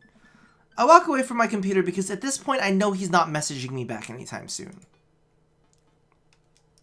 He's a dodger? I know, he's a dodger. I linger in the kitchen. I am all caught up on work. The house is relatively clean. Maybe I should do something nice for Amanda. I'll bake her favorite pie! I root through the pantry and pull out all of the ingredients. This is an old family recipe that I used to make with my grandmother when I was a kid. I lost the actual recipe card a long time ago, but I think I'll be able to remember how to make it. I start mixing the ingredients together for the crust until I get a nice dough. I throw some cherries into a saucepan to make the filling. Normally, I don't like to multitask in the kitchen, but this cherry pie is a piece of cake. Pie? It's a piece of pie. I'm making a pie. Man, I can never remember what temperature you're supposed to set the oven at. I'm pretty sure it's 375, but I could be wrong. Who am I kidding? I'm never wrong when it comes to this pie. My special twist on Grandma's recipe includes a secret ingredient that not even Amanda knows about. It really makes the cherries extra flavorful. God, why can't I remember what the secret ingredient is? It's Like, honestly, it's probably salt, if we're gonna be real. It's not gonna be almond extract. But I think because of the fact... But the cherries are tart. It is salt. Okay, I'm right. I'm pretty sure it's salt. Almond extracts wouldn't go with cherries, but salt. So for those of you who don't know, you always put a pinch of salt into something sweet to kind of bring out the flavors. Oh, it's salt, duh. Just a pinch of salt to bring out the natural sweetness of the cherries. That's exactly what I was saying. Oops, I accidentally poured a little too much in. Way too much in. It's fine. Baking is art, and some of the most beautiful art is made from mistakes. No, it's not. It's not. Go back. Stop. You can't put that much salt in a pie. Oh, shit. Oh, fuck. I have a seat in the kitchen table, and I do word jumbles until Amanda comes home. I can hear the door slam open. Uh-oh. Yo, Pops, what smells like pie in there? It's pie, sweetie. Salt pie. It's cherry salt pie. Thank you for the salt. Amanda darts over to the oven and looks inside. Yeah. Hey, it's not done. Be patient, and it's full of salt. What's your angle here? What? Pies are an objective-based confection. What are you trying to get out of me? I want to say that I've been leaving... Amanda, I have terrible news for you. I'm actually a pro skateboarder and an aspiring astronaut and a bank robber. The lifestyle is calling me back and I must go. One last job. You know how it is. This pie was the only way I knew how to tell you. Well, I appreciated the years we spent together, but a trade is a trade-up. Remember, when you're kicking your feet up in Ibiza, thanks for all the pie. We share a cordial handshake. I wait a few more minutes before taking the pie out of the oven. I set it on a rack to cool and guard it so Amanda doesn't dig into it before it's ready. Huh? What? Does it look kind of weird to you? Oh, that's just all the extra salt. Me taking artistic license on what a cherry pie means to me emotionally. I'm just saying this because, you know, it seems like you might have baked this pie incorrectly. And you're currently right now trying to pass it off as a good thing. It's art, sweetie. Was it art when you actually baked a whole uncracked egg into the center of my 12th birthday cake? Oh no. Well, was it art when you tried to make brownies and accidentally created chlorine gas? Well, that's a bit of an exaggeration.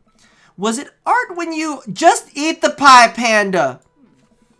I cut us a few slices as we sit down and eat. The cherry filling oozes out of the sides and the butty crust glistens.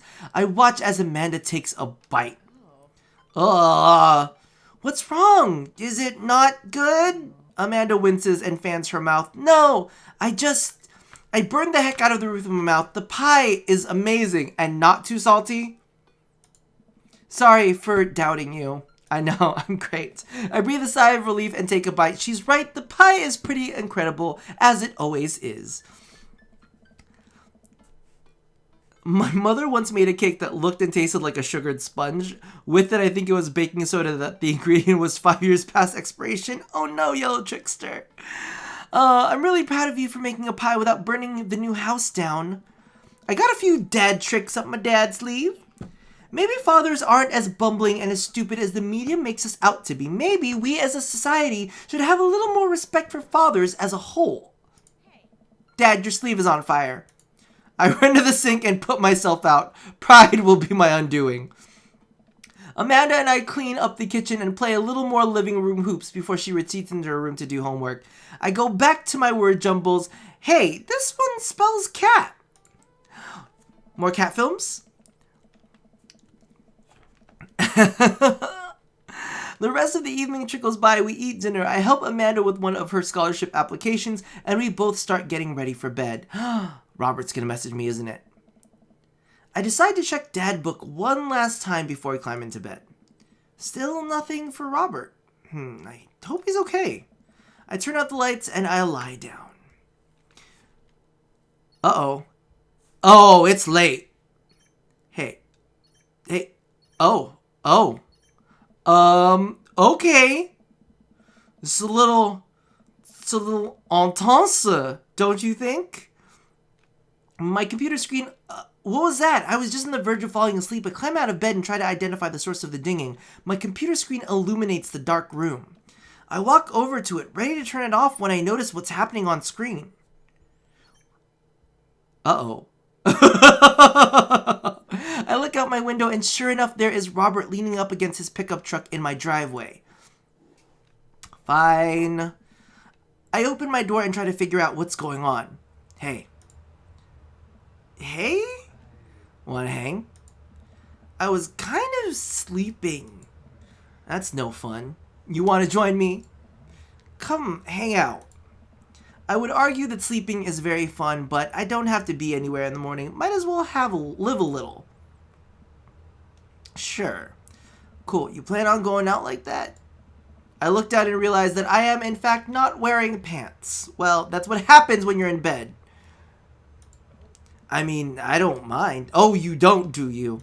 We could go back to your place. Right. 1 second.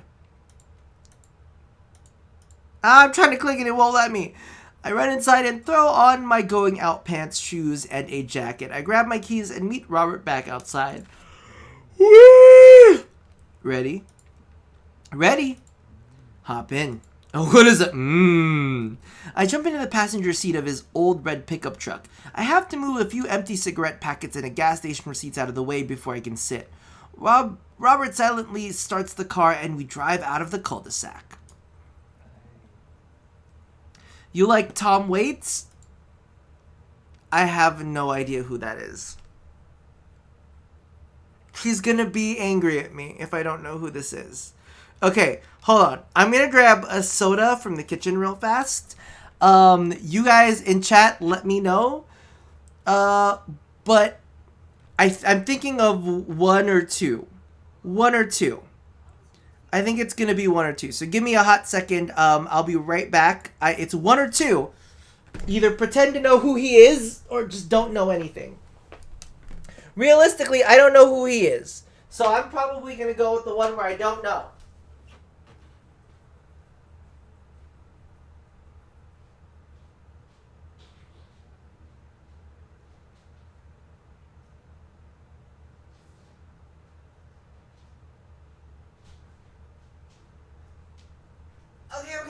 Okay, I'm coming back. I'm almost here. I'm just gonna be like, I don't know, right? I don't think he'll like number two. Here's the thing. Maybe it's just kind of like, I need to be true to this because he is my lover boy, right? He is my true and honest lover boy.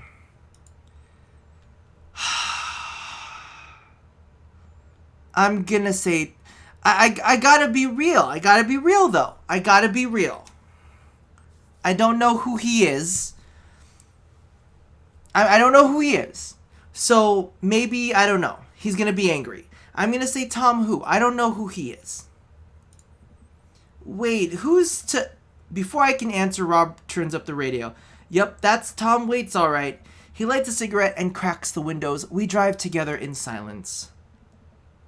So, where are we going? Robert doesn't respond. Robert? Oh, I heard you. He still doesn't answer my question. I look out the window and notice that Robert's taking us to the highway. I twiddle my thumbs. Well, whatever I've gotten myself into, it looks like I'm in it for the night. I settle into my seat and watch the streetlights pass by. I glance over to Robert, who's driving intently. He looks tired, as he always does, but there's something a little bit more that I just can't place. I'm gonna say nothing.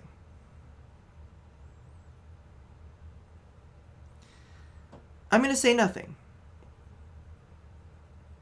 He's probably thinking. I think if he has something to say, he'll say it. So I'm gonna say nothing. Oh, yay! I remember what Rob said about hating small talk and decide to keep my mouth shut. He notices me staring. See? If he has something to say, he'll say it. Stop looking so nervous. I'm not nervous. I'm a little nervous. Just hang on, we're almost there. Almost where? I have no idea where we are. I think we're moving at a slight incline, but I'm not so sure. We eventually come to a stop. Robert gets out of the car and I sit for a second, unsure if he wants me to get out too. What are you waiting for? I hastily exit the car. Robert sits on the bed of his truck and pats the space next to him. Ooh, we're gonna get to sit on the truck bed. I love this. I sit down and take in the view. We're on a... This is something me and one of my exes used to do. There was an overlook. There is, well, it's technically a truck, like a truck stop that kind of like overlooked the city. And we would get in the bed of my hatchback and we would make out. And that was fun until we caught some truckers watching us get a little hot and heavy. Like, literally a trucker pulled in next to us. And I was like, okay, we should go. I was like, oh, no. I sit down and take in the view. We're on a hill overlooking the city skyline against the bay. The cool night air rustles some trees near us as lights blink in the distance. Off to the side, I can see an entrance to a dense forest. An entrance to a dense forest? I'm glad I brought my knife. Man, it's all so gorgeous. This is where I come to masturbate. He's joking. What? I'm kidding. What's wrong with you? This is my little spot where I come to think. It's nice. You can see the whole city from up here. It really gives you some perspective. Robert reaches behind him and pulls something out from under his jacket. It glints in the moonlight and I suddenly realize what it is. It's a knife! Oh shit, that's a knife! I knew it! I'm telling you, I knew it was a knife. Oh, please don't stab me. Robert reaches in his pocket and pulls out a small piece of wood. Please don't stab me with that either. Robert takes the knife to the piece of wood and starts carving at it. Oh, I breathe a very audible sigh of relief as Rob looks at me sideways. Did you think I was gonna stab you just now? What? No! Hate to break it to you, but I did in fact bring you out here to harvest your organs. I'm just gonna laugh. No, should I play along? Laugh or play along? I don't know what I would do. I think I might play along with it. Like, okay, if I was on a date with him, I would probably play along. I mean, that's what I've been doing with Amanda this whole time. Yeah. Like, we talk about all the weird shit, so we're gonna play along. Yeah, well, you think you caught me in your trap, but I knew for years I've been putting up the most vile junk food in my body in preparation for this day. So I would say, come at me, friend, and reap what you will. 2 steps ahead of you at all times. That's how I operate. Ah-ha-ha! Nothing gets past you, huh? Robert reaches into his pocket and pulls out a folding knife he opens and hands to me. I'm gonna warn you, the last guy I had a knife fight with lost 3 fingers because he didn't know the 8 basic rules of knife fighting. You're familiar, correct? I honestly can't tell when you're kidding. So many levels of irony deep that I forgot what humor is. He and I laugh. Have you ever whittled before? Considering I'm not a grandpa, no. What do you mean by that? Well, I just thought that you would have a block of wood shipped to you along with your first social security check. Robbie, I have you know that whittling is a time-honored tradition enjoyed by both young and old alike. That you're dismissing it before you've even tried it speaks volumes about your character. However, because I've gotten to know you from some time and have come to think of us as friends, I'm willing to attribute it to ignorance instead of malice. What I'm trying to say is, go get that stick. I will get that stick. Robert motions to a good-looking stick on the ground, or in his pants, perfect for potential whittling. I pick it up. The most important thing to remember while whittling is to cut with the grain, not against it. If you cut against the grain, the wood is going to splinter. Isn't the most important thing safety? No. Getting hurt comes with the territory. Look at my damn hands. I look at his damn hands. They're calloused and covered in little white scars. They're very nice hands.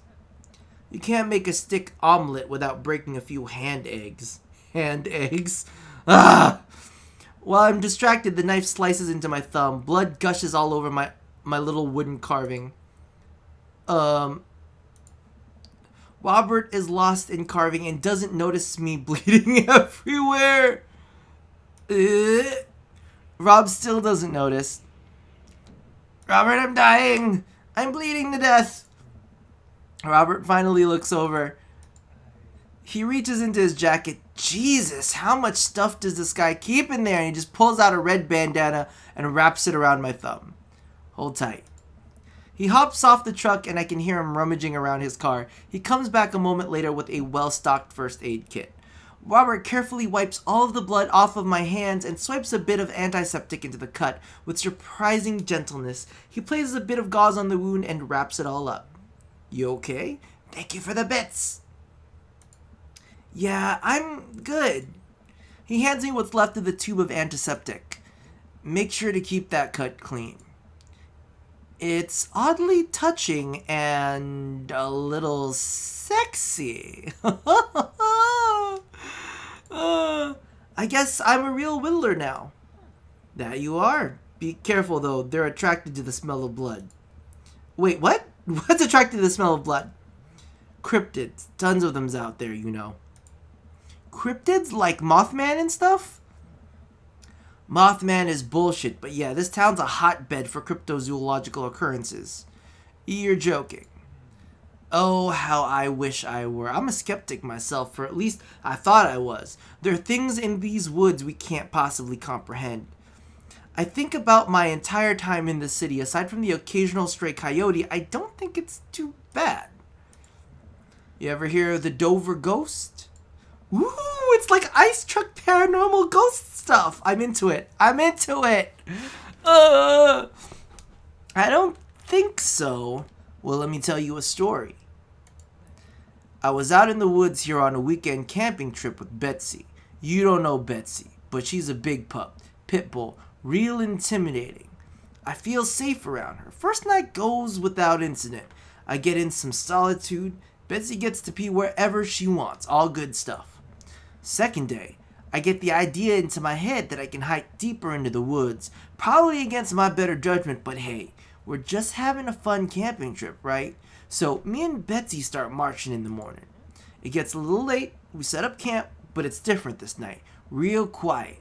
Can't hear the birds, the crickets, squirrels, nothing. Dead silent. Then it happens. I hear the most unholy growl I've ever heard in my life, right outside my tent. Me and Betsy, we go investigate. We look around the clearing, nobody's there. But there's this feeling. Not sure if I can quite describe it. I know something is watching us. Betsy, though, she's scared. She's never seen her like that. And when she's scared, I know that I should be too. And then I see it in the distance, a man. But if something that didn't know what a man was supposed to look like made it, it just looked wrong. Big, arms too long for its body, black eyes, it just stood there and stared at me. Then it disappears. I hear one yelp from Betsy and I turn around to check on her, but she's gone into thin air. I didn't sleep at all in my tent that night, and I don't think I've slept right ever since. This is a joke. This is a joke. This is clearly a joke. This is clearly a joke. It's a joke. It's Krish. This is clearly a joke. Okay, you're full of shit. You think I'm lying? Robert pulls out his wallet and shows me a picture of a beautiful pit bull. Tell that to Betsy. They say that if you listen closely on quiet nights just like tonight, you can hear the howl of the Dover Ghost. A howl resonates through the woods. It doesn't sound like a regular howl. It's so guttural, even from far away. Something about it makes my skin crawl. Okay, Robert. Real funny. I turn to look at Robert. He's white as a sheet. Oh no, it's real! You're messing with me, right? I was messing with you up until I literally just now. I totally made that camping story up. I strained my eyes to scan the forest line, trying to see where the howl originated from. Off in the distance, I see something. It's so far away, I barely can make out a shape. It looks human, but it's dragging something. Do you see that? We should go. Bitch, get those knives. Robert and I slowly back away and get into the truck. He turns off his headlights No, that's fucking creepy. Don't turn off your headlights, boo. Don't turn off your headlights. You crazy. He is crazy. Mary walks out of the trees drunk. Oh no.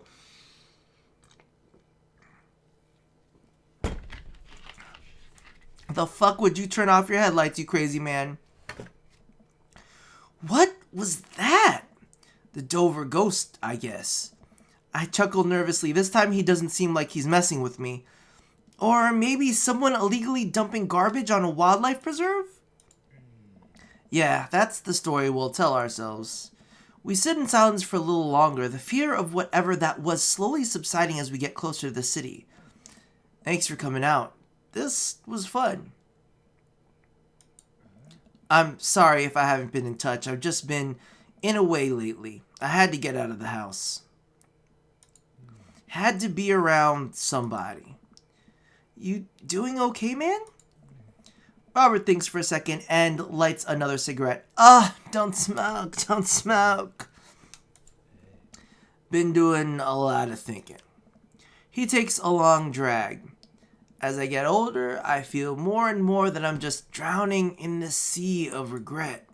I was so busy chasing after these things that I thought would make me happy that I didn't think about anyone else. All I cared about was myself. I didn't even think. Robert stops. I wait for him to finish his thought, but he just stares at the road. Maybe I'm just built like this. Or maybe I just do it to myself. Maybe it's my own choice that I'm as unhappy as I am. Oh no, this is gonna be emotional. I try to think of something to say. I remember all the times in my life when I've been sad. There's a regret that many of them, but there was always a light at the end of the tunnel. Something I held on that kept me going. It's Amanda!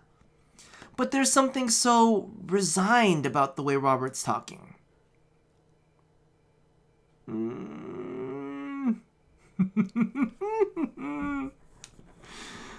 A part of me wants to say maybe we deserve to be eaten by the Dover ghosts. But a part of it is like he's so serious that like I almost want to say I'm glad you told me. Yeah, right? That's a part of me that says I'm glad you told me. Right? Like the Dover ghost is funny. The Dover ghost is funny. Right?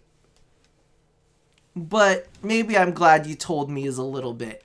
I think the I'm glad you told me is a little bit better. It must have taken a lot for you to want to tell somebody this. You're a mysterious guy, Robert. You don't have to be. Do you ever want to have sex with me? Okay, I'm putting words in his mouth. But I wish he would put other things in my mouth. Wish you were a better father? I think about it for a second. All the time, you can read it, all the parenting books you want, but nothing will ever prepare you for raising a child. There's so much stuff I regret or wish that I could have done better, but I don't have the answers. I don't know if anyone does. It's funny. I look at you and your relationship with your daughter, and it seems perfect. It isn't. At least you're there for her. Oh my god, he has a child! He has a child that he's not there for! I stare out the window at the blur of passing trees. I just hope I'm a better father to my kid than my dad was to me. What did your dad do? It's more about what he didn't do. He was quiet, stoic. Don't think he ever once told me that he loved me. He cared more about his work than he ever did about me or my mom. Oh my god, that's him! That's him! That's him! Do you hate him? No, I used to, but after I became a parent, I just kind of feel bad for him. He missed out on my whole childhood. When I think about all of the happiest moments in life, they're all with Amanda and Alex, and he just wasn't there. It hurt like hell when I had to leave him to die at that Belsurian prison. I'm clearly fucking with him. What? I turn and smile at him. No, he's retired in Florida with my mom. We go there every Christmas. We both break out into laughter. He pats me on the shoulder. Yeah, we got more eggplants. We drive the rest of the way in silence, listening to the radio and watching the bright lights of the city grow bigger.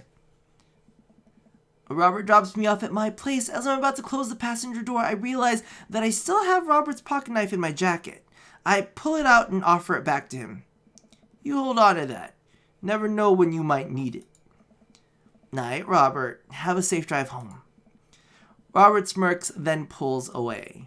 He then immediately pulls into this driveway, which is one over from mine. He gets out and waves. Oh, it was a good night. I tiptoe into the house, careful not to wake Amanda up. Whoa, where'd you come from? I look around and spot Amanda coming out of the kitchen with a glass of water. I thought you were sleeping. Oh, Robert woke me up to go cryptid hunting. Are you sure you weren't getting a D? You know the Mothman is bullshit, right? Oh my god, he'd be good with my daughter. Amanda Lang, you know what? It's fine. I think about the conversation I had with Robert in the car as Amanda starts walking towards her room. Hey, Amanda? She stops. I love you. It's weird when you say it outright and sincerely like that, but I love you too. Night. I chuckle to myself, then I finally decide to go to bed. Dad tip 86, always try your best at everything. Day complete! What do we get? What do we get? What do we get?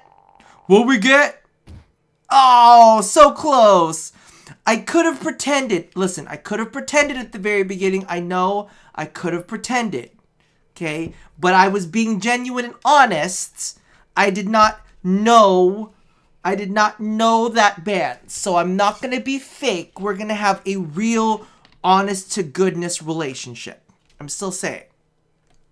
I have a child and I need to parent it.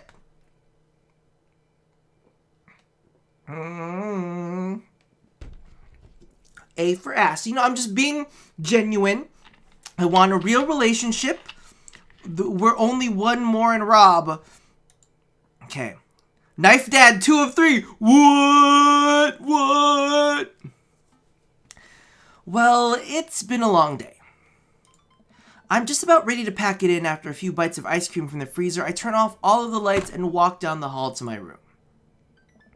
I wonder if Amanda's still awake. That kid needs some sleep. As I pass her room, I can hear a faint sound, but can't quite make out what it is. I get a little closer. Is she using a vibrator? No, I'm just kidding. It says, is she crying? I knock gently on the door. Hey, Amanda? The crying immediately stops. Not right now.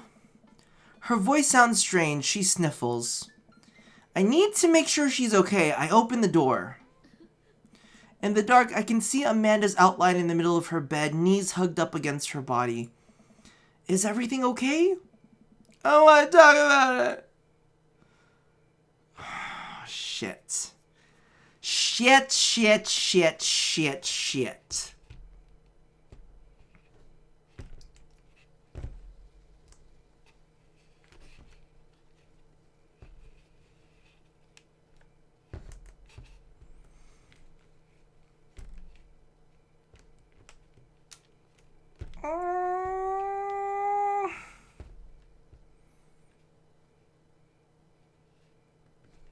Okay, here's the thing.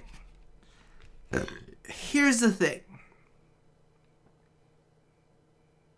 Like, I wouldn't... Here's the thing. Okay. I'm gonna be honest with you. If I was her parent, I wouldn't ask her. Okay? I wouldn't ask her. Okay? I would just hug her. You know, it's like one of those things where it's like, you don't... Girl... Hold on. Here's Amanda. Here's Amanda. Girl, it's okay. And then you just hug him.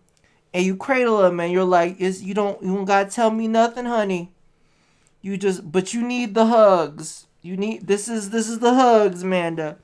I know. It's okay. It's okay.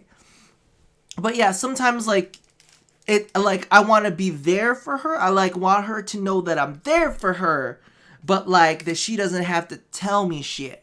You know what I mean? So I want to say leave her alone, but I also want to be like, it's okay, girl. Girl, we got you. She probably got fired from her stripper job, and she's probably frustrated about it.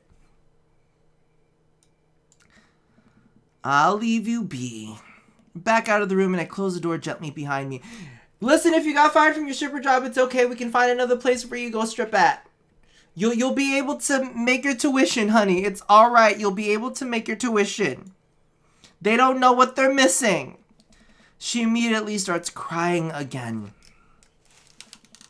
Wow, I have no idea what has her so upset. She seemed totally normal.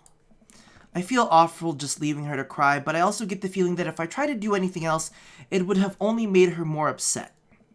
I can't stop mentally cycling through all of the sorts of awful things that could be dealing with her right now. More than anything, I just want her to be happy and safe. I have a hard time falling asleep, but when I finally do, I'm still thinking about Amanda. After a long night of very little sleep, I roll out of bed and make myself a pot of coffee. Amanda should be up for school soon. Maybe she'll be willing to talk with whatever's bothering her. About 10 minutes before she's supposed to leave, Amanda comes out of her room and makes a beeline for the freezer. I'm guessing you want an ice cream sandwich, Amanda? Morning, Amanda. Morning. She drops a frozen waffle into the toaster and slams the freezer door. She won't look at me. Yikes. So anything big going on at school today? No. Okay. Do you need a ride to school? No. Want some coffee? Amanda pulls the toaster lever up and takes a still freezer burned waffle out before it's finished cooking.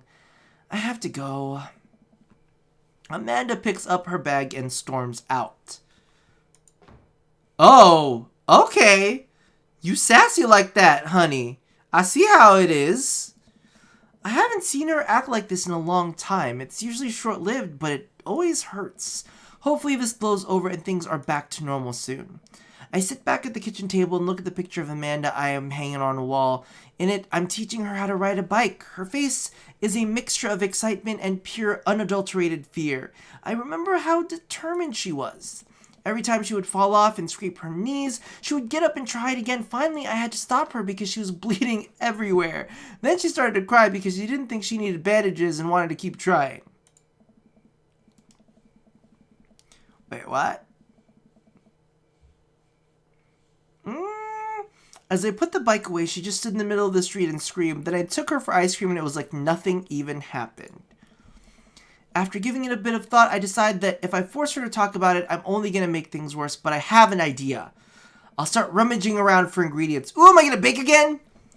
I hear Amanda walk in the door. Instead of heading for the kitchen like she usually does, she makes a beeline to her room. She's clearly trying to avoid me. Hey, Pumpkin. What? Can you come here for a sec? There's a moment of silence. Yeah. I wanted to say sorry about last night. I'm just worried about you, kiddo. I get scared when I know something's wrong, and I get even more scared when I feel like you can't do anything about it. Dad, I'm pregnant. Dad, I'm a lesbian. Dad, I'm a pregnant lesbian stripper.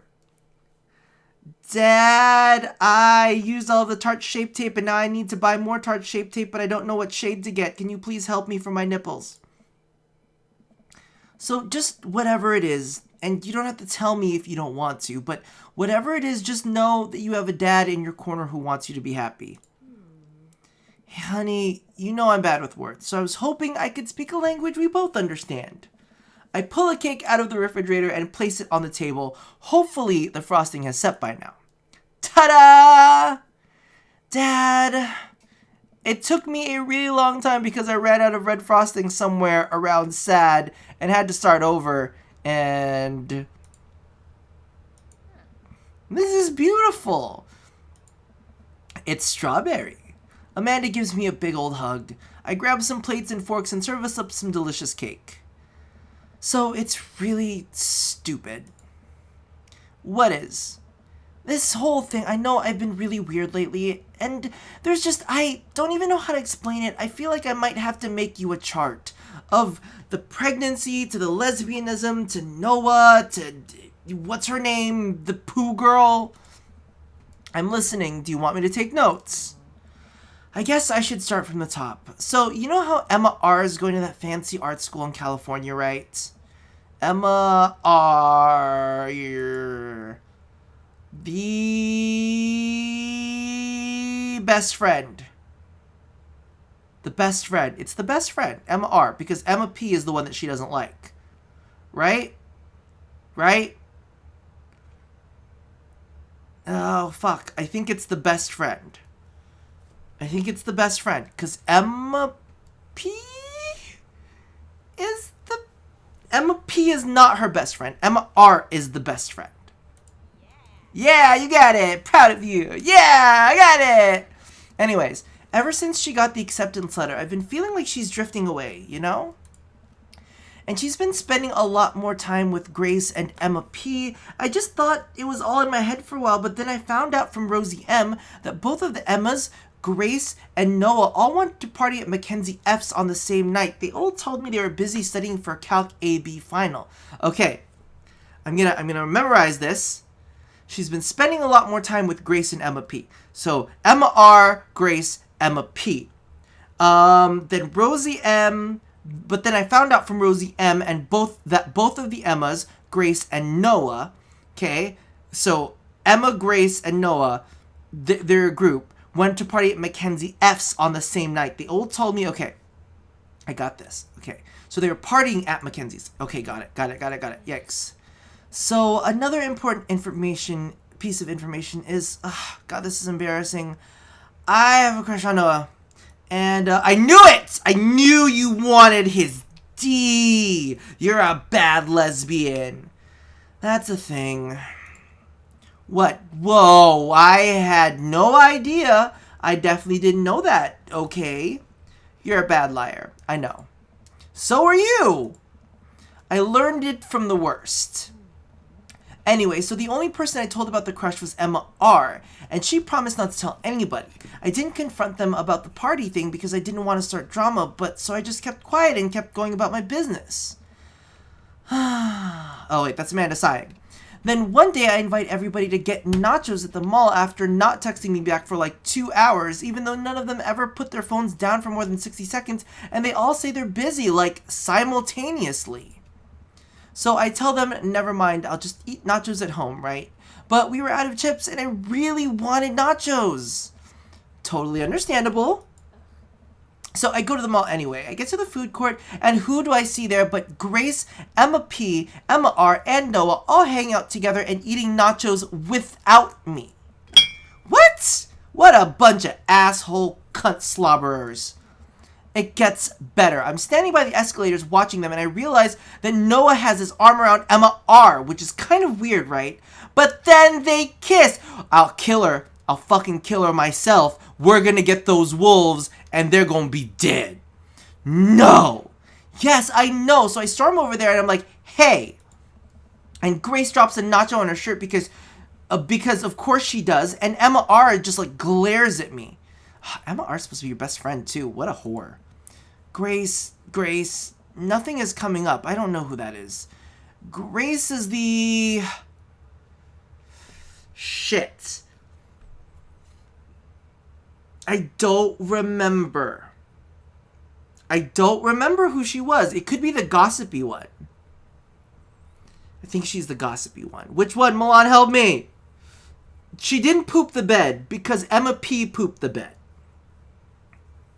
The boring one. Okay, the boring one.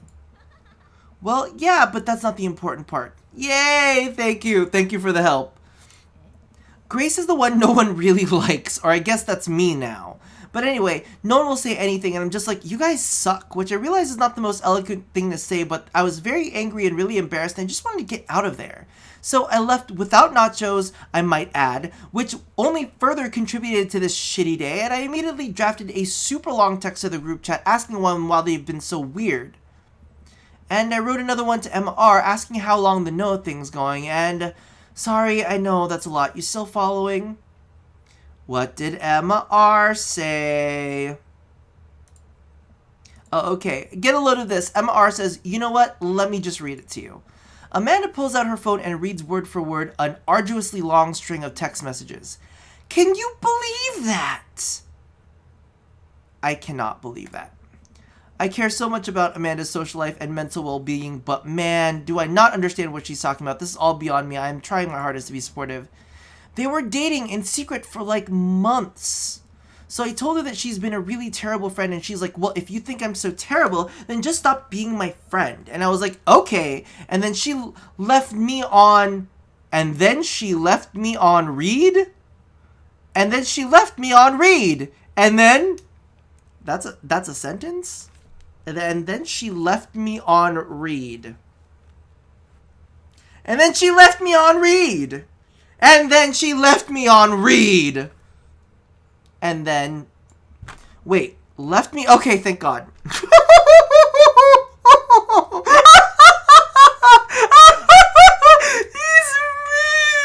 He is me. He is me.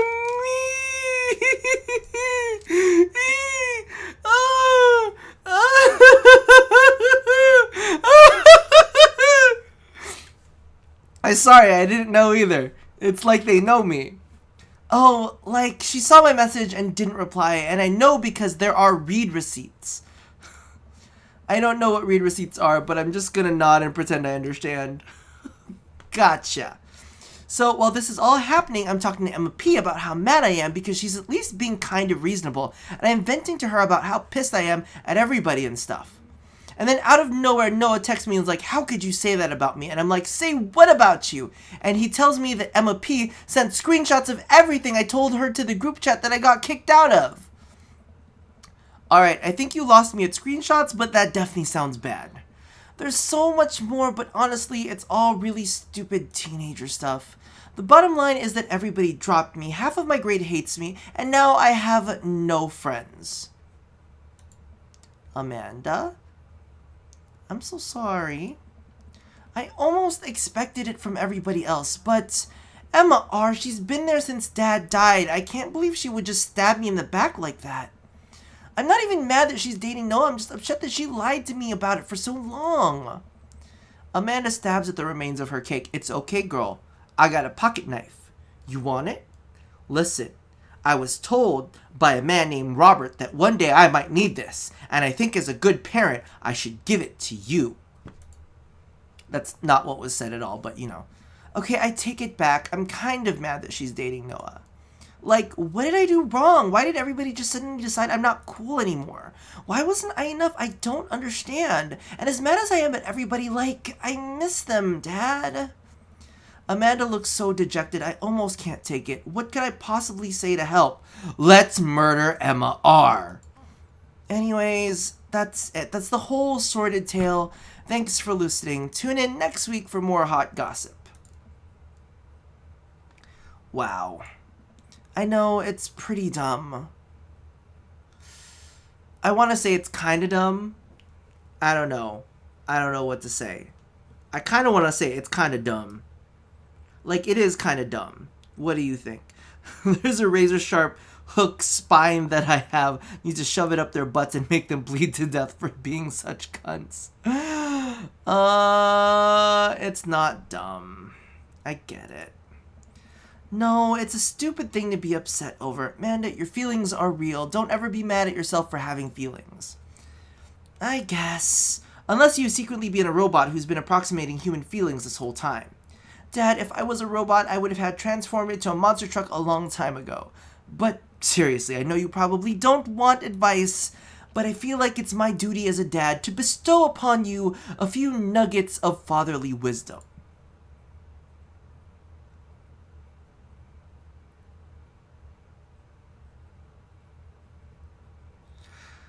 I'm gonna say real friends don't do that. It's either gonna be one or two. I vote two. Like for me, I'm saying two. I'm gonna say two. Because I've been in a place. Okay, we're gonna talk about this. I've been in a place where I'd been friends with somebody for a very, very long period of time. I thought I knew them. I thought they were cool. We had spent a lot of time together. And then when it came to like coming to my defense, they never stood up for me at any point in time. And you know, the first few times I like ignored it. But when shit got really, really fucking personal, and this person was just like, no, it's cool. Like, I was like, oh, okay. So this whole time, maybe we weren't as good friends as I thought we were. Because a real friend would back me up. A real friend would not let other people treat me like shit and let them get away with it. So we're going to say real friends don't do that. When you get older, you start realizing that the sort of people you want to associate yourself with. Do you really want to surround yourself with people who would do something like that to their friend? It takes a lot of work to find and maintain meaningful friendships. It took me a long time to figure that out myself, and I wish I had learned it sooner.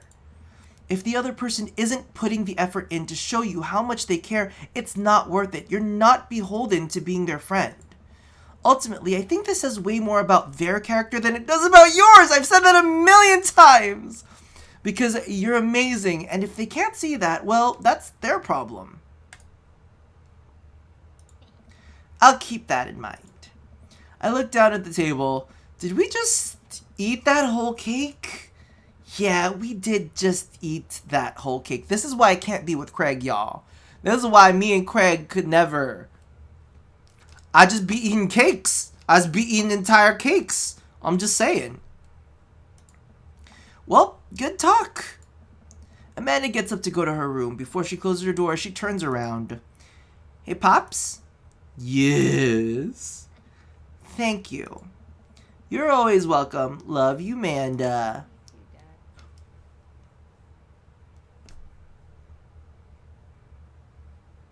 You hear that? Bitch stole my line. Listen, you either talk the whole time or you don't talk at all. You don't scare me like that. Oh my God, you're crazy. Okay. You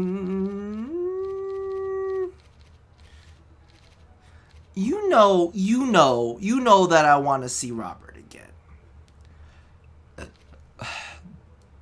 We're gonna go with Robert again. Alright, we're gonna finish this date, and then we'll call it a night, because we have been at it for like 2.5 hours already. I know.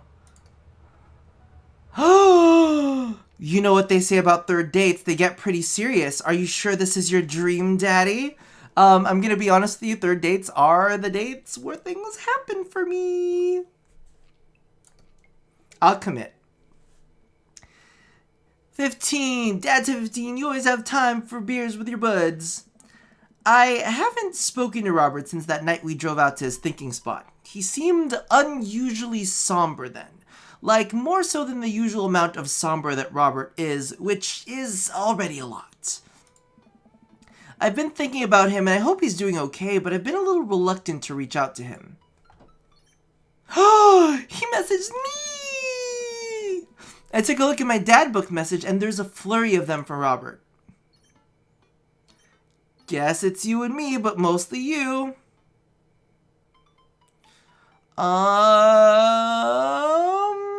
Let's just say yeah.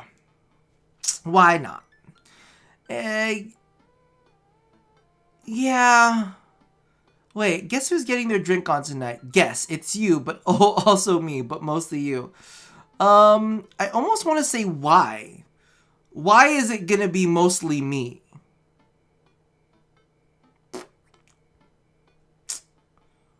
Let's just say yeah. I'm feeling like it's maybe a night to like drink. I type back to Robert. He seems excited.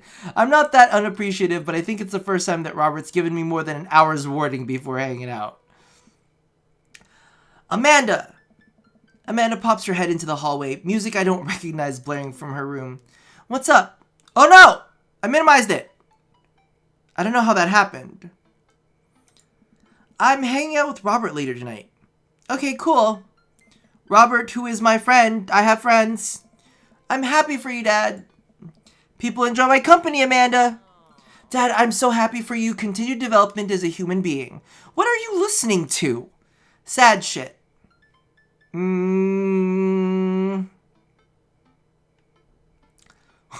What would Grandma think?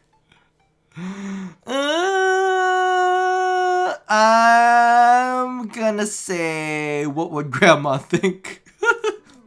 Well, I don't think she cares for the Smiths that much, but I figure if we started off on Mita's murder, she'd ease her way into it. No, honey, the language. Oh, she'd hate that.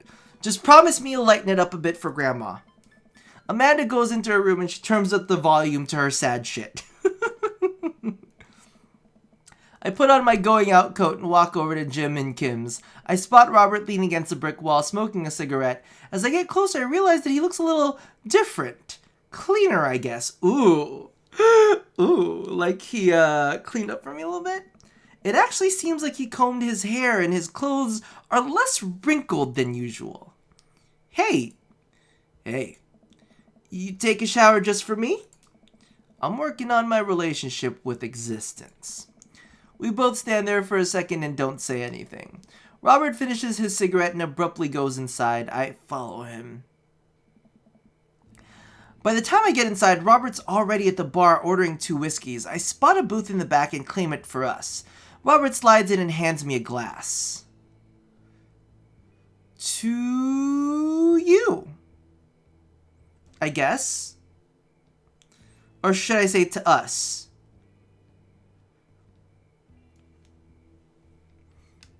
I kind of want to say to toast. What does to toast mean?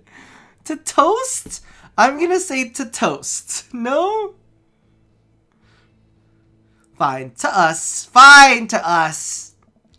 Here's to us and all the property damage and petty larceny that we may commit tonight. See, I should have said to toast. We clink whiskeys and I watch him sip his rather than his traditional approach of slamming the whiskey back as quickly as possible. So, what's the plan for tonight? Hit some other bars, maybe grab some pizza. I think that'll kill some time before we go burn down that old abandoned house in the woods. It's definitely not as... Oh god, it's Mary. Hold on. It's definitely not as fun if it's abandoned. Mary pops over the back of the booth, a glass of wine in her hand. She punches Robert in the shoulder. Where was my phone call? Sorry, I figured you were busy sinking your teeth into some poor sap. I am. He's right here. I look around the booth to see a guy sitting across from her. He waves meekly.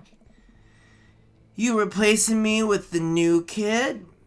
Mary, I could never replace you, whether I wanted to or not. Mary leaves her booth and slides in next to Robert. The guy she was sitting with looks mildly relieved. She eyes Robert's clean-pressed clothes up and down suspiciously. What you got? A court date coming up?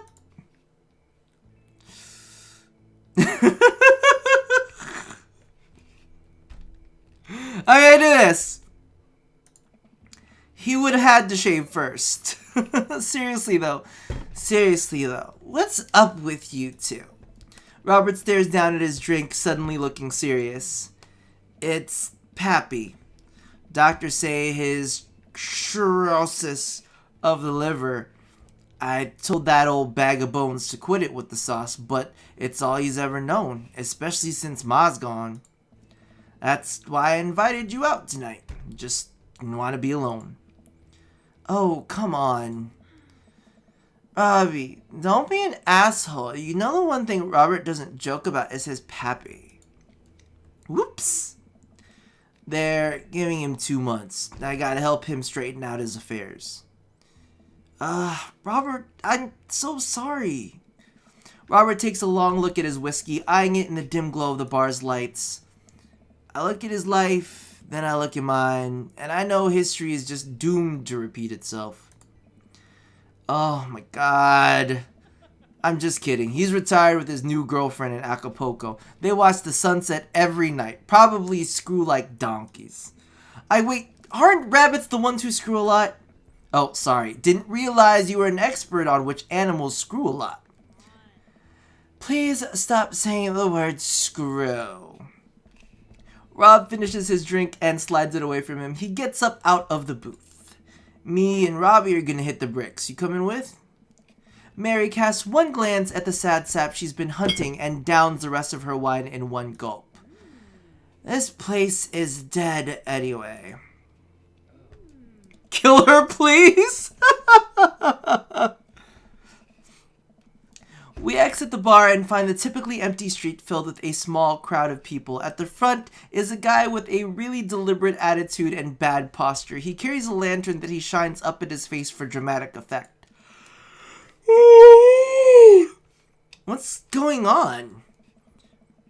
Looks like it's one of those walking ghost tours. They do that in this part of town all the time. I always wanted to do one of those. Why's your hand so close to his hand? Bitch, move. Move, bitch, move. You know, all of those stories are fake, right? Pretty much all of my stories are fake. This is research. When Robert makes a beeline towards the back of the group, he turns around when he notices I'm not following him. Come on. We can't just crash it, can we? Don't be such a square, Robbie. Just act like you belong. Robert Sidles?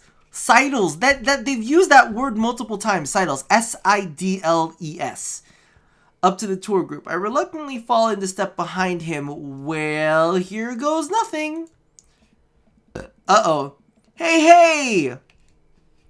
It was this place in 1694 that the most infamous witch trials were held. To date, we do not know if the people burned at the stake were actually witches, but it is widely reported that their ghosts still haunt this hapless dive bar to this very day. It was actually 1692. What? And the site was over there by the coffee shop down the road. I'm sorry, who are you? Daniel McSturgis, ghost historian. And this is my colleague, Dr.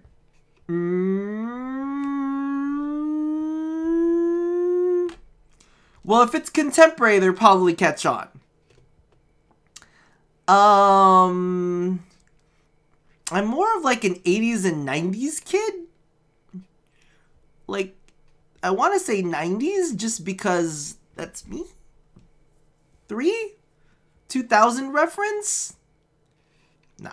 I'm thinking going... It's either going to be 80s or 90s. It's either going to be 80s or 90s. Like, yeah, there you go. Sensei is like 89s. That's exactly where I sit. I'm like 89s. I was like, that's where. Okay, everybody's going to say 80s. Okay. Ooh! Dr. Loomis, paranormal investigator extraordinaire. We are touring America's most haunted locations as research for our new book. You may have seen our guest cameo on Paranormal House Hunters Extreme Edition. A couple of people in the group start nodding. Man, Robert's good at this. Are you guys a part of the group? I don't remember seeing you at the first stop. We like to keep a low profile. Easier to catch the ghost that way. They've definitely been here, standing next to them the whole time. Thank you, random lady who I do not know. As I was saying, The epicenter of the paranormal activity can be found at the coffee spoon over there. The man who runs it has been plagued by hauntings since he signed the lease, damn near driven him mad. But whatever you want to say is cool, I guess. It's your tour. Man, didn't know that about Matt. Wait, Robert's making this up. The rest of the tour listens intently to Robert's every word. I think the tour guide can tell that he's losing the group. He seems to be getting flustered. Thank you for your contribution and knowledge, Mr. McSturgis. Let's move on to the next haunted location. Robert, Mary, and I follow the group down the street. That tour guide's shirt is cool. Yeah, everyone in the group gets one if we make it to the final location. I turn to Robert and grab him by the shoulders. Ooh, physical contact. I need that t-shirt. Well, I guess we're in this for the long haul again. Just follow my lead. Don't arouse too much suspicion. We'll have cool ghost shirts in no time. Yeah, cool girl shirts. Our group arrives at an old, decrepit, colonial-style house. Oh my god, is this Vampire Dad's house? A quick pause in the tour. My name is Quinn, but most people on the ghost tour circuit call me Tour Master Quinn. I'm a DJ, trivia master, and part-time actor. I do private ghost hunting events, birthday parties, MC bar mitzvahs, and perform traditional vaudevillian mime work. Tour Master Quinn gives out headshots to all of us. His resume is on the back. I know, Mary needs to go. Mary's gonna leave. Like, let's be real. She knows something's up. She knows something's up, and she knows gotta leave him alone. But I kind of do want shirts too. Stage combat experience. Anyway, here's a little bit of history for you all. This is the home of noted American author Dorothy Pembridge, whose prose was widely popular in the late 19th century. It was in the attic of this very home where she wrote such classics as The Diaries of a Victorian Mistress, Lady Fitzellian's Courtship, and The Ghosty of Captain Reginald Barclay. She unfortunately died of consumption shortly after the turn of the century, but several people have reported that on some nights you can see a light from the attic where the ghost of Miss Pembridge continues her work on her latest bestseller. I guess you could say that she was consumed by her work. No reaction from the crowd. This guy needs to work on his dad jokes. Actually, consumption is the popular cover-up. Little known fact is that it was a murder-suicide. I'm pretty sure she died of consumption. Sure, and we definitely didn't hire Stanley Kubrick to elaborately fake the moon landing. That's the watered-down, censored version that they teach you in school, but if you can't handle the real story, I understand. It's not for the faint of heart. I think everyone would much rather hear what this world-renowned ghost historian has to say. Alright, everybody? The group murmurs in agreement. This is a topic we cover extensively in our book. Dr. Loomis, would you care to tell the story? Oh, fuck. Shit.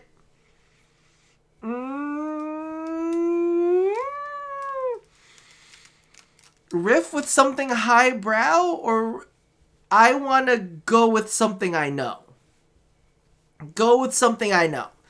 A bit of quick time should dissolve her body after she's dead pretty quick. You guys are horrible. I want to say... Yeah, I'm going to go with something I know. Let's go with something I know. Because riff on something highbrow, I mean, you could make some stuff up. I'm going to go with... Like... Let's go with something I know. We're going to go with something I know. In the 19th century, Dorothy Pembridge was credited for protecting New York City from potentially world-ending paranormal forces.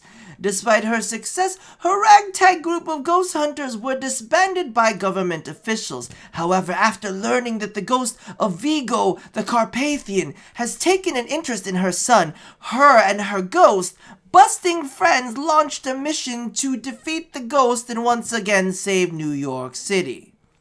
Oh shit. Hey, isn't that the plot to... Nope, it's not. The tour guide sees this as an opportunity to take back the group and addresses us with some razzle-dazzle. Haha, what an interesting story! Now, I just want everyone to know that the next location is extremely terrifying. If anyone thinks they can't handle it, feel free to excuse yourselves. Mary, he's talking to you, Mary. Okay, good. Alright, I'm bored. Mary turns to a young guy looking at his phone and taps him on the shoulder. Hey, kid, fancy buying a gal a drink? I'm getting sober and my vagina is drying up as we speak. Would you like to wet my whistle? And by whistle, I mean labial flaps. The guy looks up at her and smiles. Only if the bar is haunted.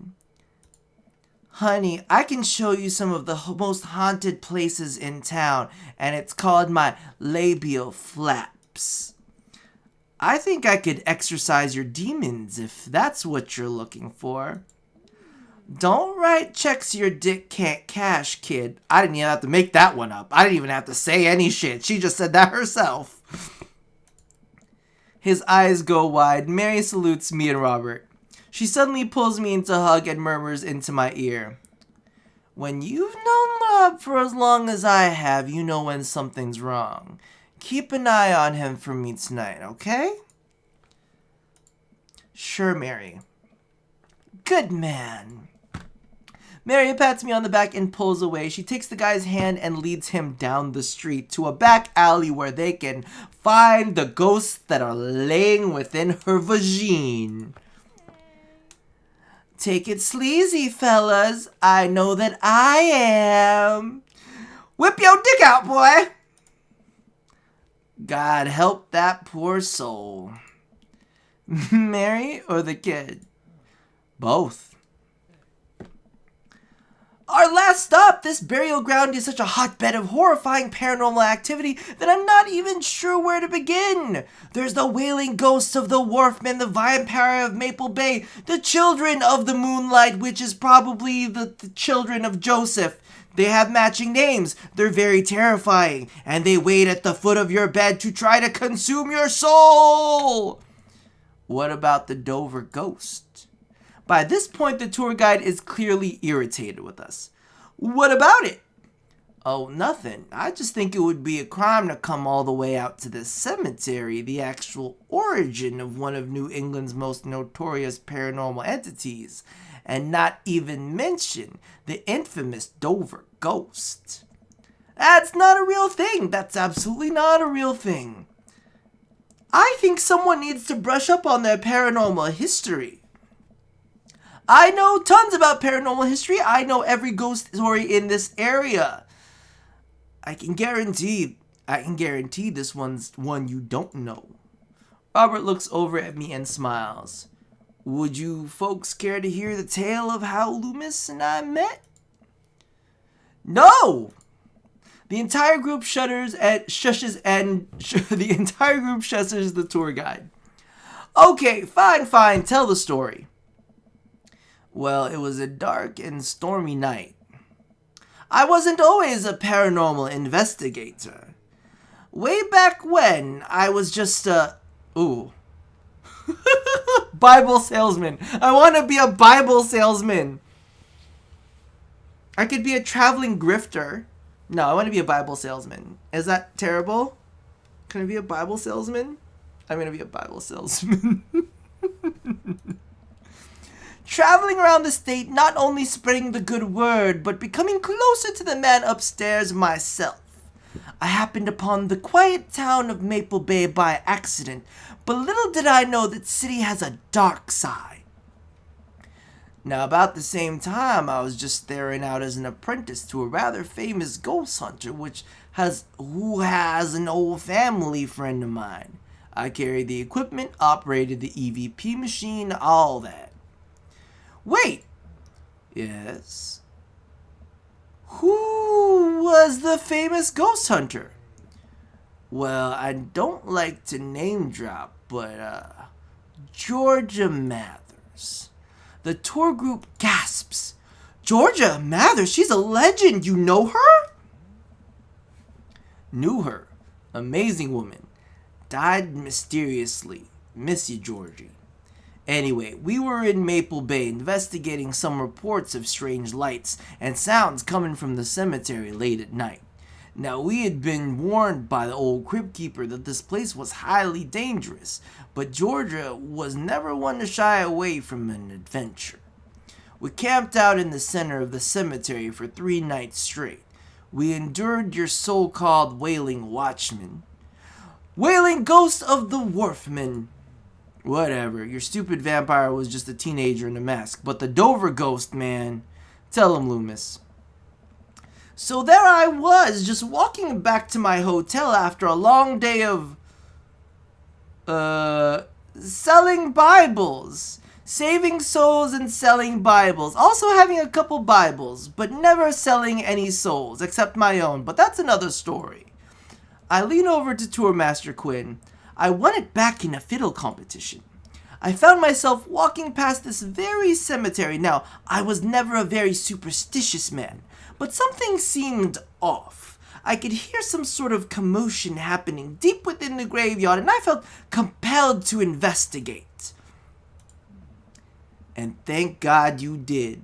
Georgia and I were conducting a seance in the mausoleum. At first, things were pretty normal, but after about an hour, everything went south. Playing back the EVP meter, we were able to hear a single word. Run. The air suddenly went cold. Something was very, very wrong. I just knew we weren't alone.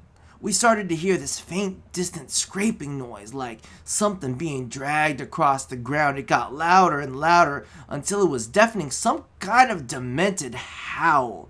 And then I felt it. Something grabbing my ankle. Robert has the whole crowd hook, line, and sinker. You could hear a pin drop. I've only cried twice in my life. One was at the birth of my daughter. The other one was when that thing started dragging me. I wasn't sure where it was taking me, but I knew it was no place I wanted to go. I was sure I was gonna die. The moment I crossed the gate into the cemetery, I heard this god-awful screeching. I ran into the mausoleum just in time to see a man being pulled across the floor by... God, to this day, the mere thought of it ties my stomach into knots. It looked like a man, but like... I glanced at Robert. Like someone who didn't know what a man was supposed to look like tried to put one together. The arms were too long, its eyes glowed red, it was like a walking shadow. What did I do? What any good person would do. I lunged for... Shoot, what was his fake name again? Ooh. Daniel McSturgis? David? I think it was David. David McSturgis? Shit, I forgot. It was McSturgis for sure. Davis? Daniel. Davis. Daniel. I think, oh my god, I can't remember. I think it's Daniel. I think it was Daniel. Anybody? Was it Daniel? Okay. Daniel. We're all saying Daniel. Yeah! I grabbed his hand and entered into a tug-of-war with the unholiest forces. Yeah, good job, chat. I thought I was going to be torn in half. But I had God on my side. The pocket Bible had always kept on fell out of my shirt pocket, and to this day I can remember what passage it opened up to. Motherfucker. Austin 3:16? Austin 3:16? Oh shit. Austin, I want to say Austin 3:16. What is Austin 3:16 again? Do you guys remember what Austin 3:16 was? I don't know what Leviticus is. Leviticus is like old Bible.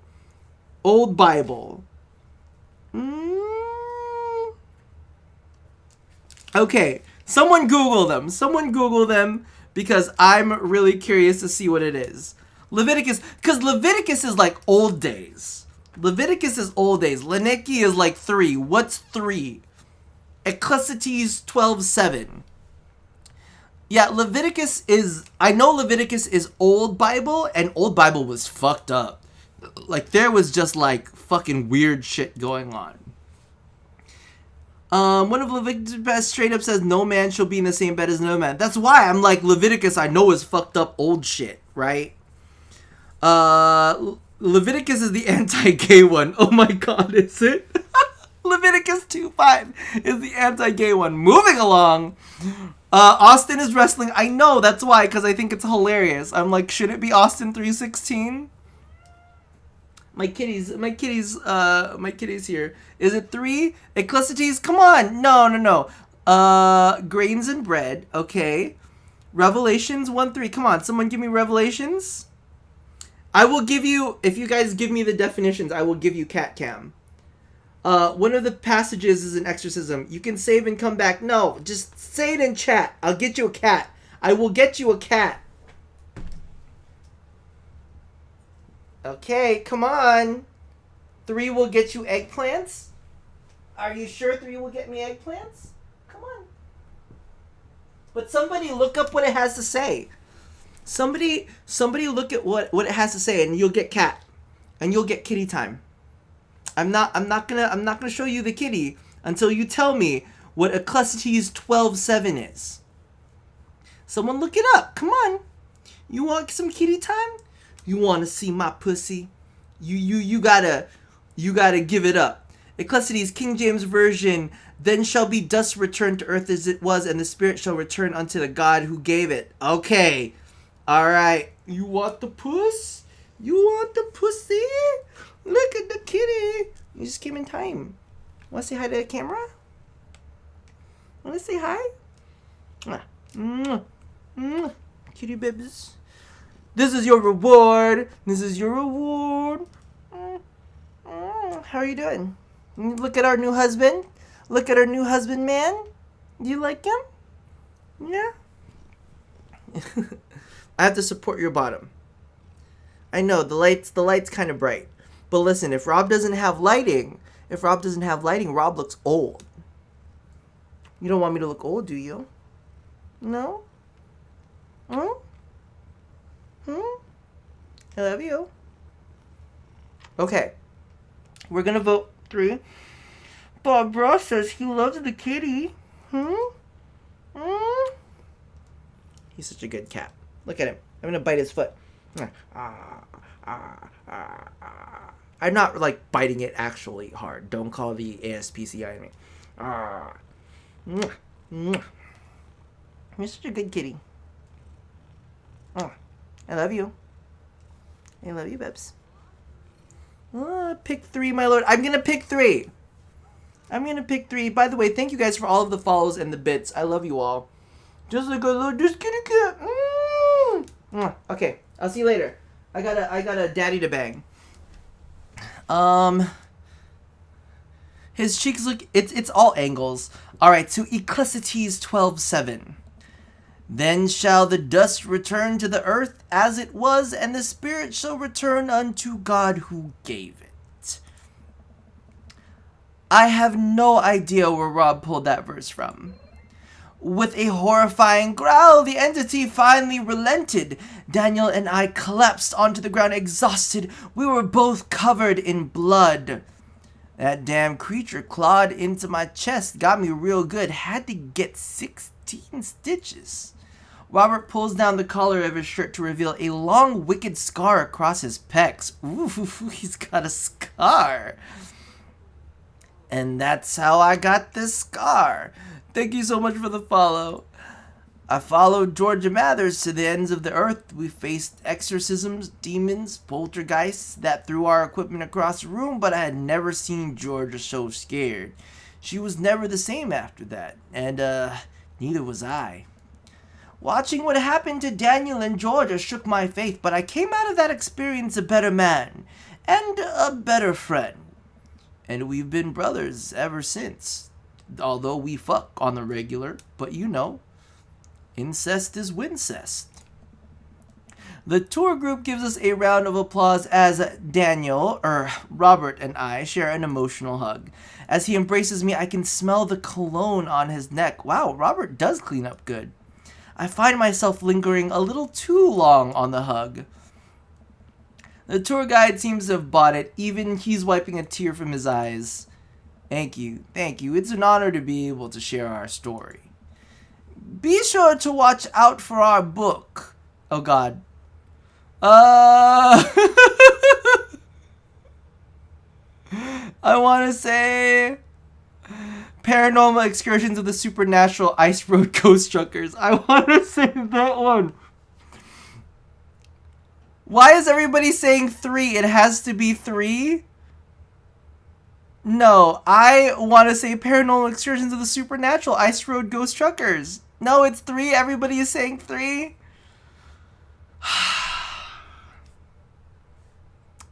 Fine. 3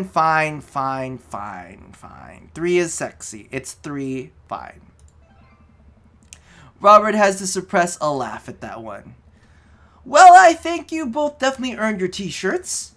The tour guide hands us the coveted t-shirts, then slips us both his business card and leans in close.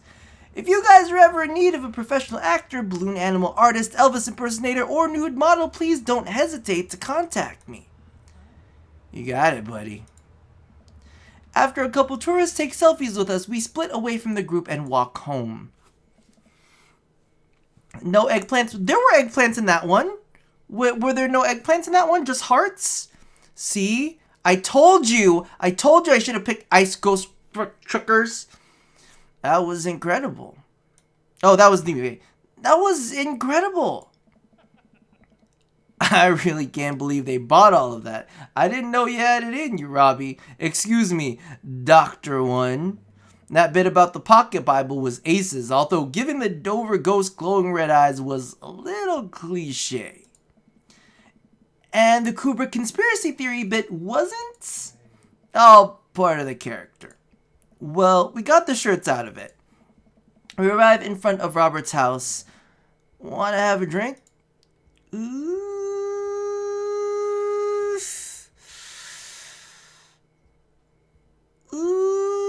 Okay. I want to say yes. I kind of want to say you trying to poison me. I want to say, are you trying to poison me? This is the only chance to progress? 1?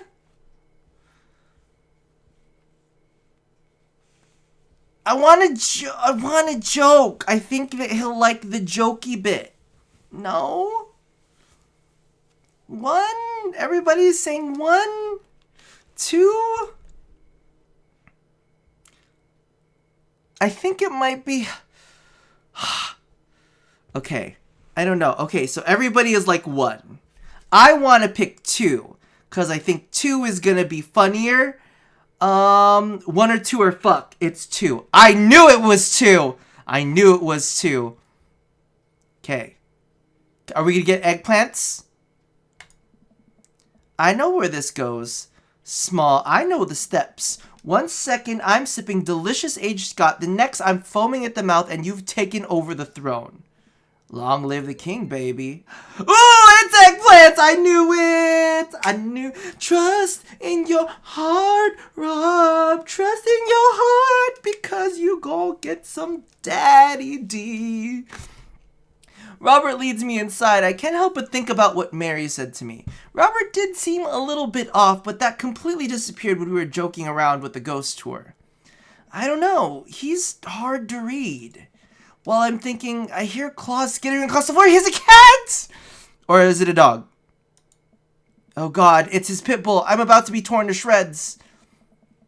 No, pit bulls are actually nice. I've met so many really sweet pit bulls. I've met some really sweet pit bulls. I'm just saying. Betsy, hey, be nice. I don't feel anything but tiny paws scratching on my shoes. I open my eyes. He's got a little doggy, doesn't he? Cat, cat, cat. Oh, it's a little puppy. Betsy? Robert's dog jumps away from me, running around in circles, sniffing Robert's legs. He pats her on the head. Oh my God, look at her. She's so cute. He's so cute. Is that a bulldog? I think it's a bulldog. Hey, that's not a pit bull. That's the cutest, dumbest Boston Terrier I've ever seen. Betsy, you're not a pit bull, and you weren't taken by the Dover ghost? Betsy's made of tougher stuff than that, ain't you, girl? Oh, I'm blocking her face? Okay, hold on. Take a look at her real quick. Take a look at the cutie doji. Look at her. Look at her. She's adorable. Yay! Betsy rolls over for some well-deserved belly rubs. I'd just keep a picture of a large pit bull in my wallet in case of emergencies. Comedic emergencies. He's a troll. He's just like me. Alright, let's take that on. Oh, wait, wrong one. Wait. That's one. And that's the other one. Okay. We make our way. Yay! Doggo gets some cheers. Thank you, guys. He is meant for me. We make our way to Robert's living room. For a quiet man with arguably the oldest pickup truck that can be legally driven, his place is amazing. There are sleek modern appliances throughout the room with the big flat screen TV, but he's got like clothes everywhere and shot glasses that he didn't wash, which is basically my life right now. He has shelves upon shelves of DVDs. Guessed he wasn't lying about really being in a cinema. He pours us both glasses of whiskey from a well-stocked bar in the corner while Betsy curls up on a pile of cushions. So, how did you really get that scar? And don't tell me you got it fishing for Alaskan king crabs in the Bering Sea or something. You trained me too well. He laughs and takes a sip of his drink. My daughter and I were riding our bikes. I hit a rock, flew over the handlebars, and we went to the hospital. And that's it. He has several trees in the corner. He is my man. Not a very interesting story. I never heard about you talk about your daughter. Well, I have one. That's her. He points at a picture on the wall of a very serious little girl with dark eyes. Yep, that's definitely Robert's daughter. How old is she? 25? 26? Not too sure. Does she live around here? No, Val lives back home in Brooklyn. Works at some new media online magazine thing. Makes buckets, though. He suddenly seems really serious. I probably shouldn't press him about it. You like Santana? I do know Santana. I do. I do like Santana. Great. Robert puts on Santana, then takes a seat on the couch next to me. He suddenly downs his drink in one gulp. Hey, are you alright? Robert leans in and kisses me, the taste of whiskey burning my lips. I'm surprised at first, but slowly relax into his arms. He pulls away slightly, his lips barely brushing against my mouth. Do I have to censor anything? I am now. I can't say anything. At best, managing a sigh. Robert leans in again, kissing me harder. He pulls my bottom lip in between his teeth and bites lightly. Sliding a hand under my shirt, my heart pounds in my chest as he lies both of us down on the couch. He kisses a small trail down my neck, his teeth grazing my skin. How far is this description gonna go? Wait. It's not that. Robert bites down, and I have to stifle a moan. Ooh, I like the biting. Stop! Robert stiffens up and pulls away. No biting? No. I'm more than okay with that. Something's up. Robert runs a hand through his hair and looks away. I'm fine. I've just been kind of stressed out. Tired. Not a big deal. Ooh.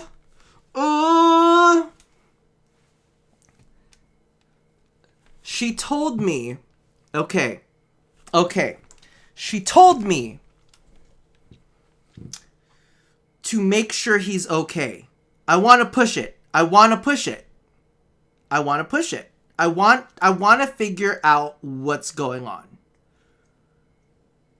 I'm going to push it. Push it real good. Yeah. I'm going to push it. Listen, I want this as badly as you do, but I know something's wrong. I need to make sure that you're okay. Robert stares at the ground. You don't know me that well, Robbie. I'm not a good person. He takes a deep breath. I spent my whole life only taking, and now here I am, an old broken man sitting on the top of a pile of everything I've ever taken, alone. Well, you can give it all to me, Daddy, if that's what you want. I'll be a taker for you any day. But I want to know you. You don't have to keep hiding behind fake stories and acting like you don't have feelings. He sighs heavily. It's Val. She's visiting tomorrow. She wants to patch things up. Are you... I'm sorry, but... Is this a bit? No. When was the last time you saw her? 3, 4, I think? Months? Years. I sit up straight. Jesus, Robert, what happened between you two? I don't want to talk about it. Robert and I sit in silence, neither of us wanting to look at each other, both of us unsure what to do next. Fine. Things were already bad between us. I cared about her. I always did. Things just got in the way. Before I knew it, she was leaving for college, wanting nothing to do with me. Marilyn and I moved out here to settle down. We thought it would help to get away from all the distractions, all the money, the drinking. But temptation gets to you. I tried to be better, I just couldn't. And then the accident changed everything. I think every day about how she must have died hating me. I never became the better man she wanted me to be, the one she always saw in me. She was the last thread Val and I had connecting us together. I didn't know that when I lost my wife, I was going to lose my daughter too. Robert, I spent so much time chasing after things I thought were going to make me happy that I ruined my only real chance at happiness. Now my wife is dead and my daughter hates me. And then I convinced myself that he gestures vaguely in my direction. Oh, don't gesture vaguely. Was going to make me happy. Why do I even try anymore? I'm so sorry. I know it's hard to... No, you don't. How could you possibly know how this feels? You did everything right. Your daughter loves you. You're a good person. I was a terrible husband, and I'm even a worse father. I have no idea why she's even bothering or contacting me now. I know I'm just gonna fuck it up like I always do. I'm broken. I shouldn't even go. Robert puts his head in his hands. Ooh. I'm gonna tell him what he needs to hear, because that's what I do to people. It's not nice, but that's the decision I'm gonna make, because I don't want to tell him what he wants to hear. I'm gonna tell him what he needs. Is this bad? Does this make me a bad person? Oh, this is what I would do with the man. No, this is what I would do. This is exactly what I would do. This is what I would act. I would tell him what he needs to hear. I would tell him what he needs to hear, not what he wants to hear. Okay. I'm sorry, I had to get that out. I had to get that out. Sorry. I need to tell him what he needs to hear. Okay.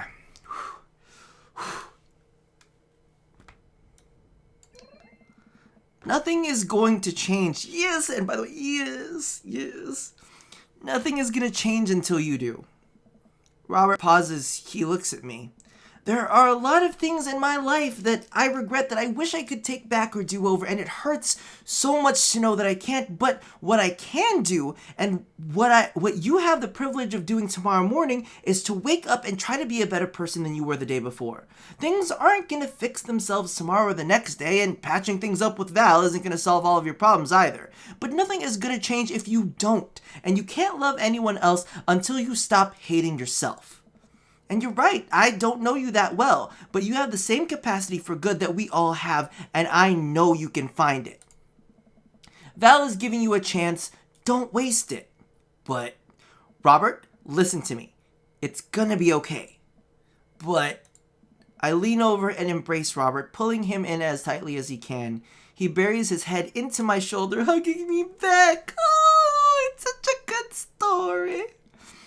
I wish he would change his face and not look so sad. It's gonna be okay. I place a hand on the back of his head and stroke his hair. He shudders and then sobs. I realize that he's crying. Oh my god! Do I get to be this person? Do I get to be this person? Yes, I'm this person now. Thank you. We stay there for a while, holding each other. We both eventually drift off to sleep. Oh no! We gotta clean up his place. His daughters come. Yeah, day complete. Ooh, real talk! We got real talk points.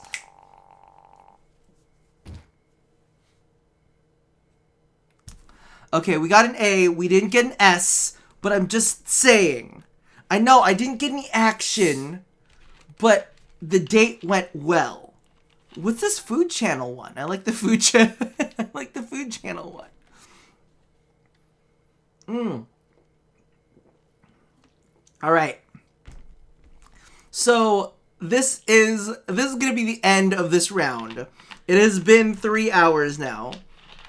I know we did not get any Daddy D on this time, but we got a Daddy A. We got 2 A's and an S, which is we should have had two. I should have had 1 A and 2 S's. That would have been that would have been better. But I think we did good, and the most important part of this is I was real. I was real. I was real. I was real. I was real. We get Daddy D tomorrow. I'm gonna hit continue, just to make sure that we like save and shit. Knife Dad achievement unlocked. We need to see the results. Well, I mean, what are the results? That's all. That's all.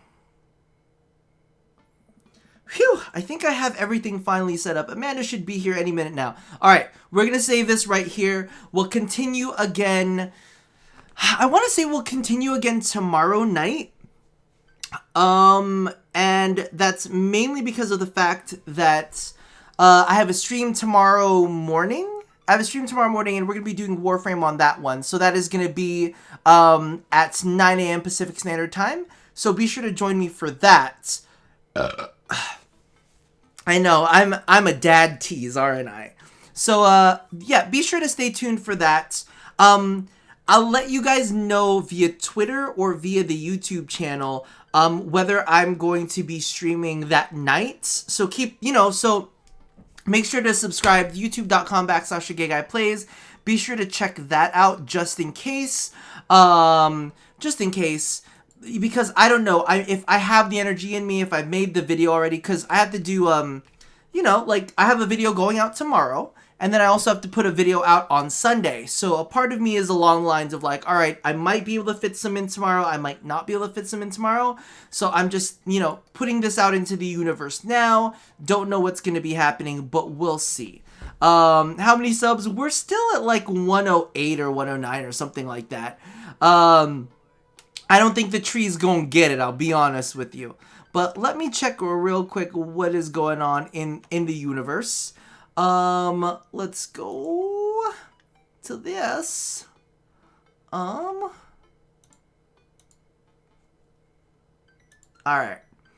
So we've got Stripper Rage. We've got the amazing Stripper Rage from Twitter or for Twitch. So I'm gonna send you guys I'm gonna send you guys on over to him. Sherpa Rage. I'm honestly probably gonna just bounce because I am really, really exhausted, and I have to get like showered and all of that kind of stuff, and I gotta get ready for tomorrow. I still gotta make a thumbnail and whatnot.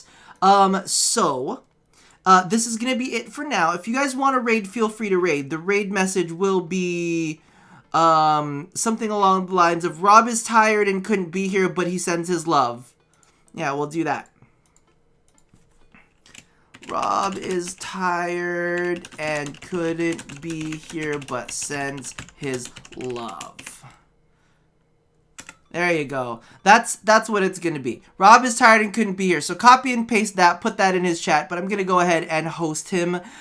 So you guys take care. Have an amazing rest of your night. I will see you guys next time. Thank you for joining me for another installment of Dream Daddy. I hope you are enjoying it. I hope you're enjoying it, and let me know if you want me to actually put this up on the channel. I might upload this set just so that everybody sees it. But regardless, that about does it for now. So as always, I did save. Love somebody, hurt nobody, and touch yo body. I will see you guys soon. YouTube.com/GayGuyPlays.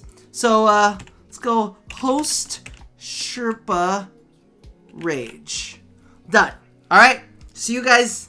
Bye. Did that work?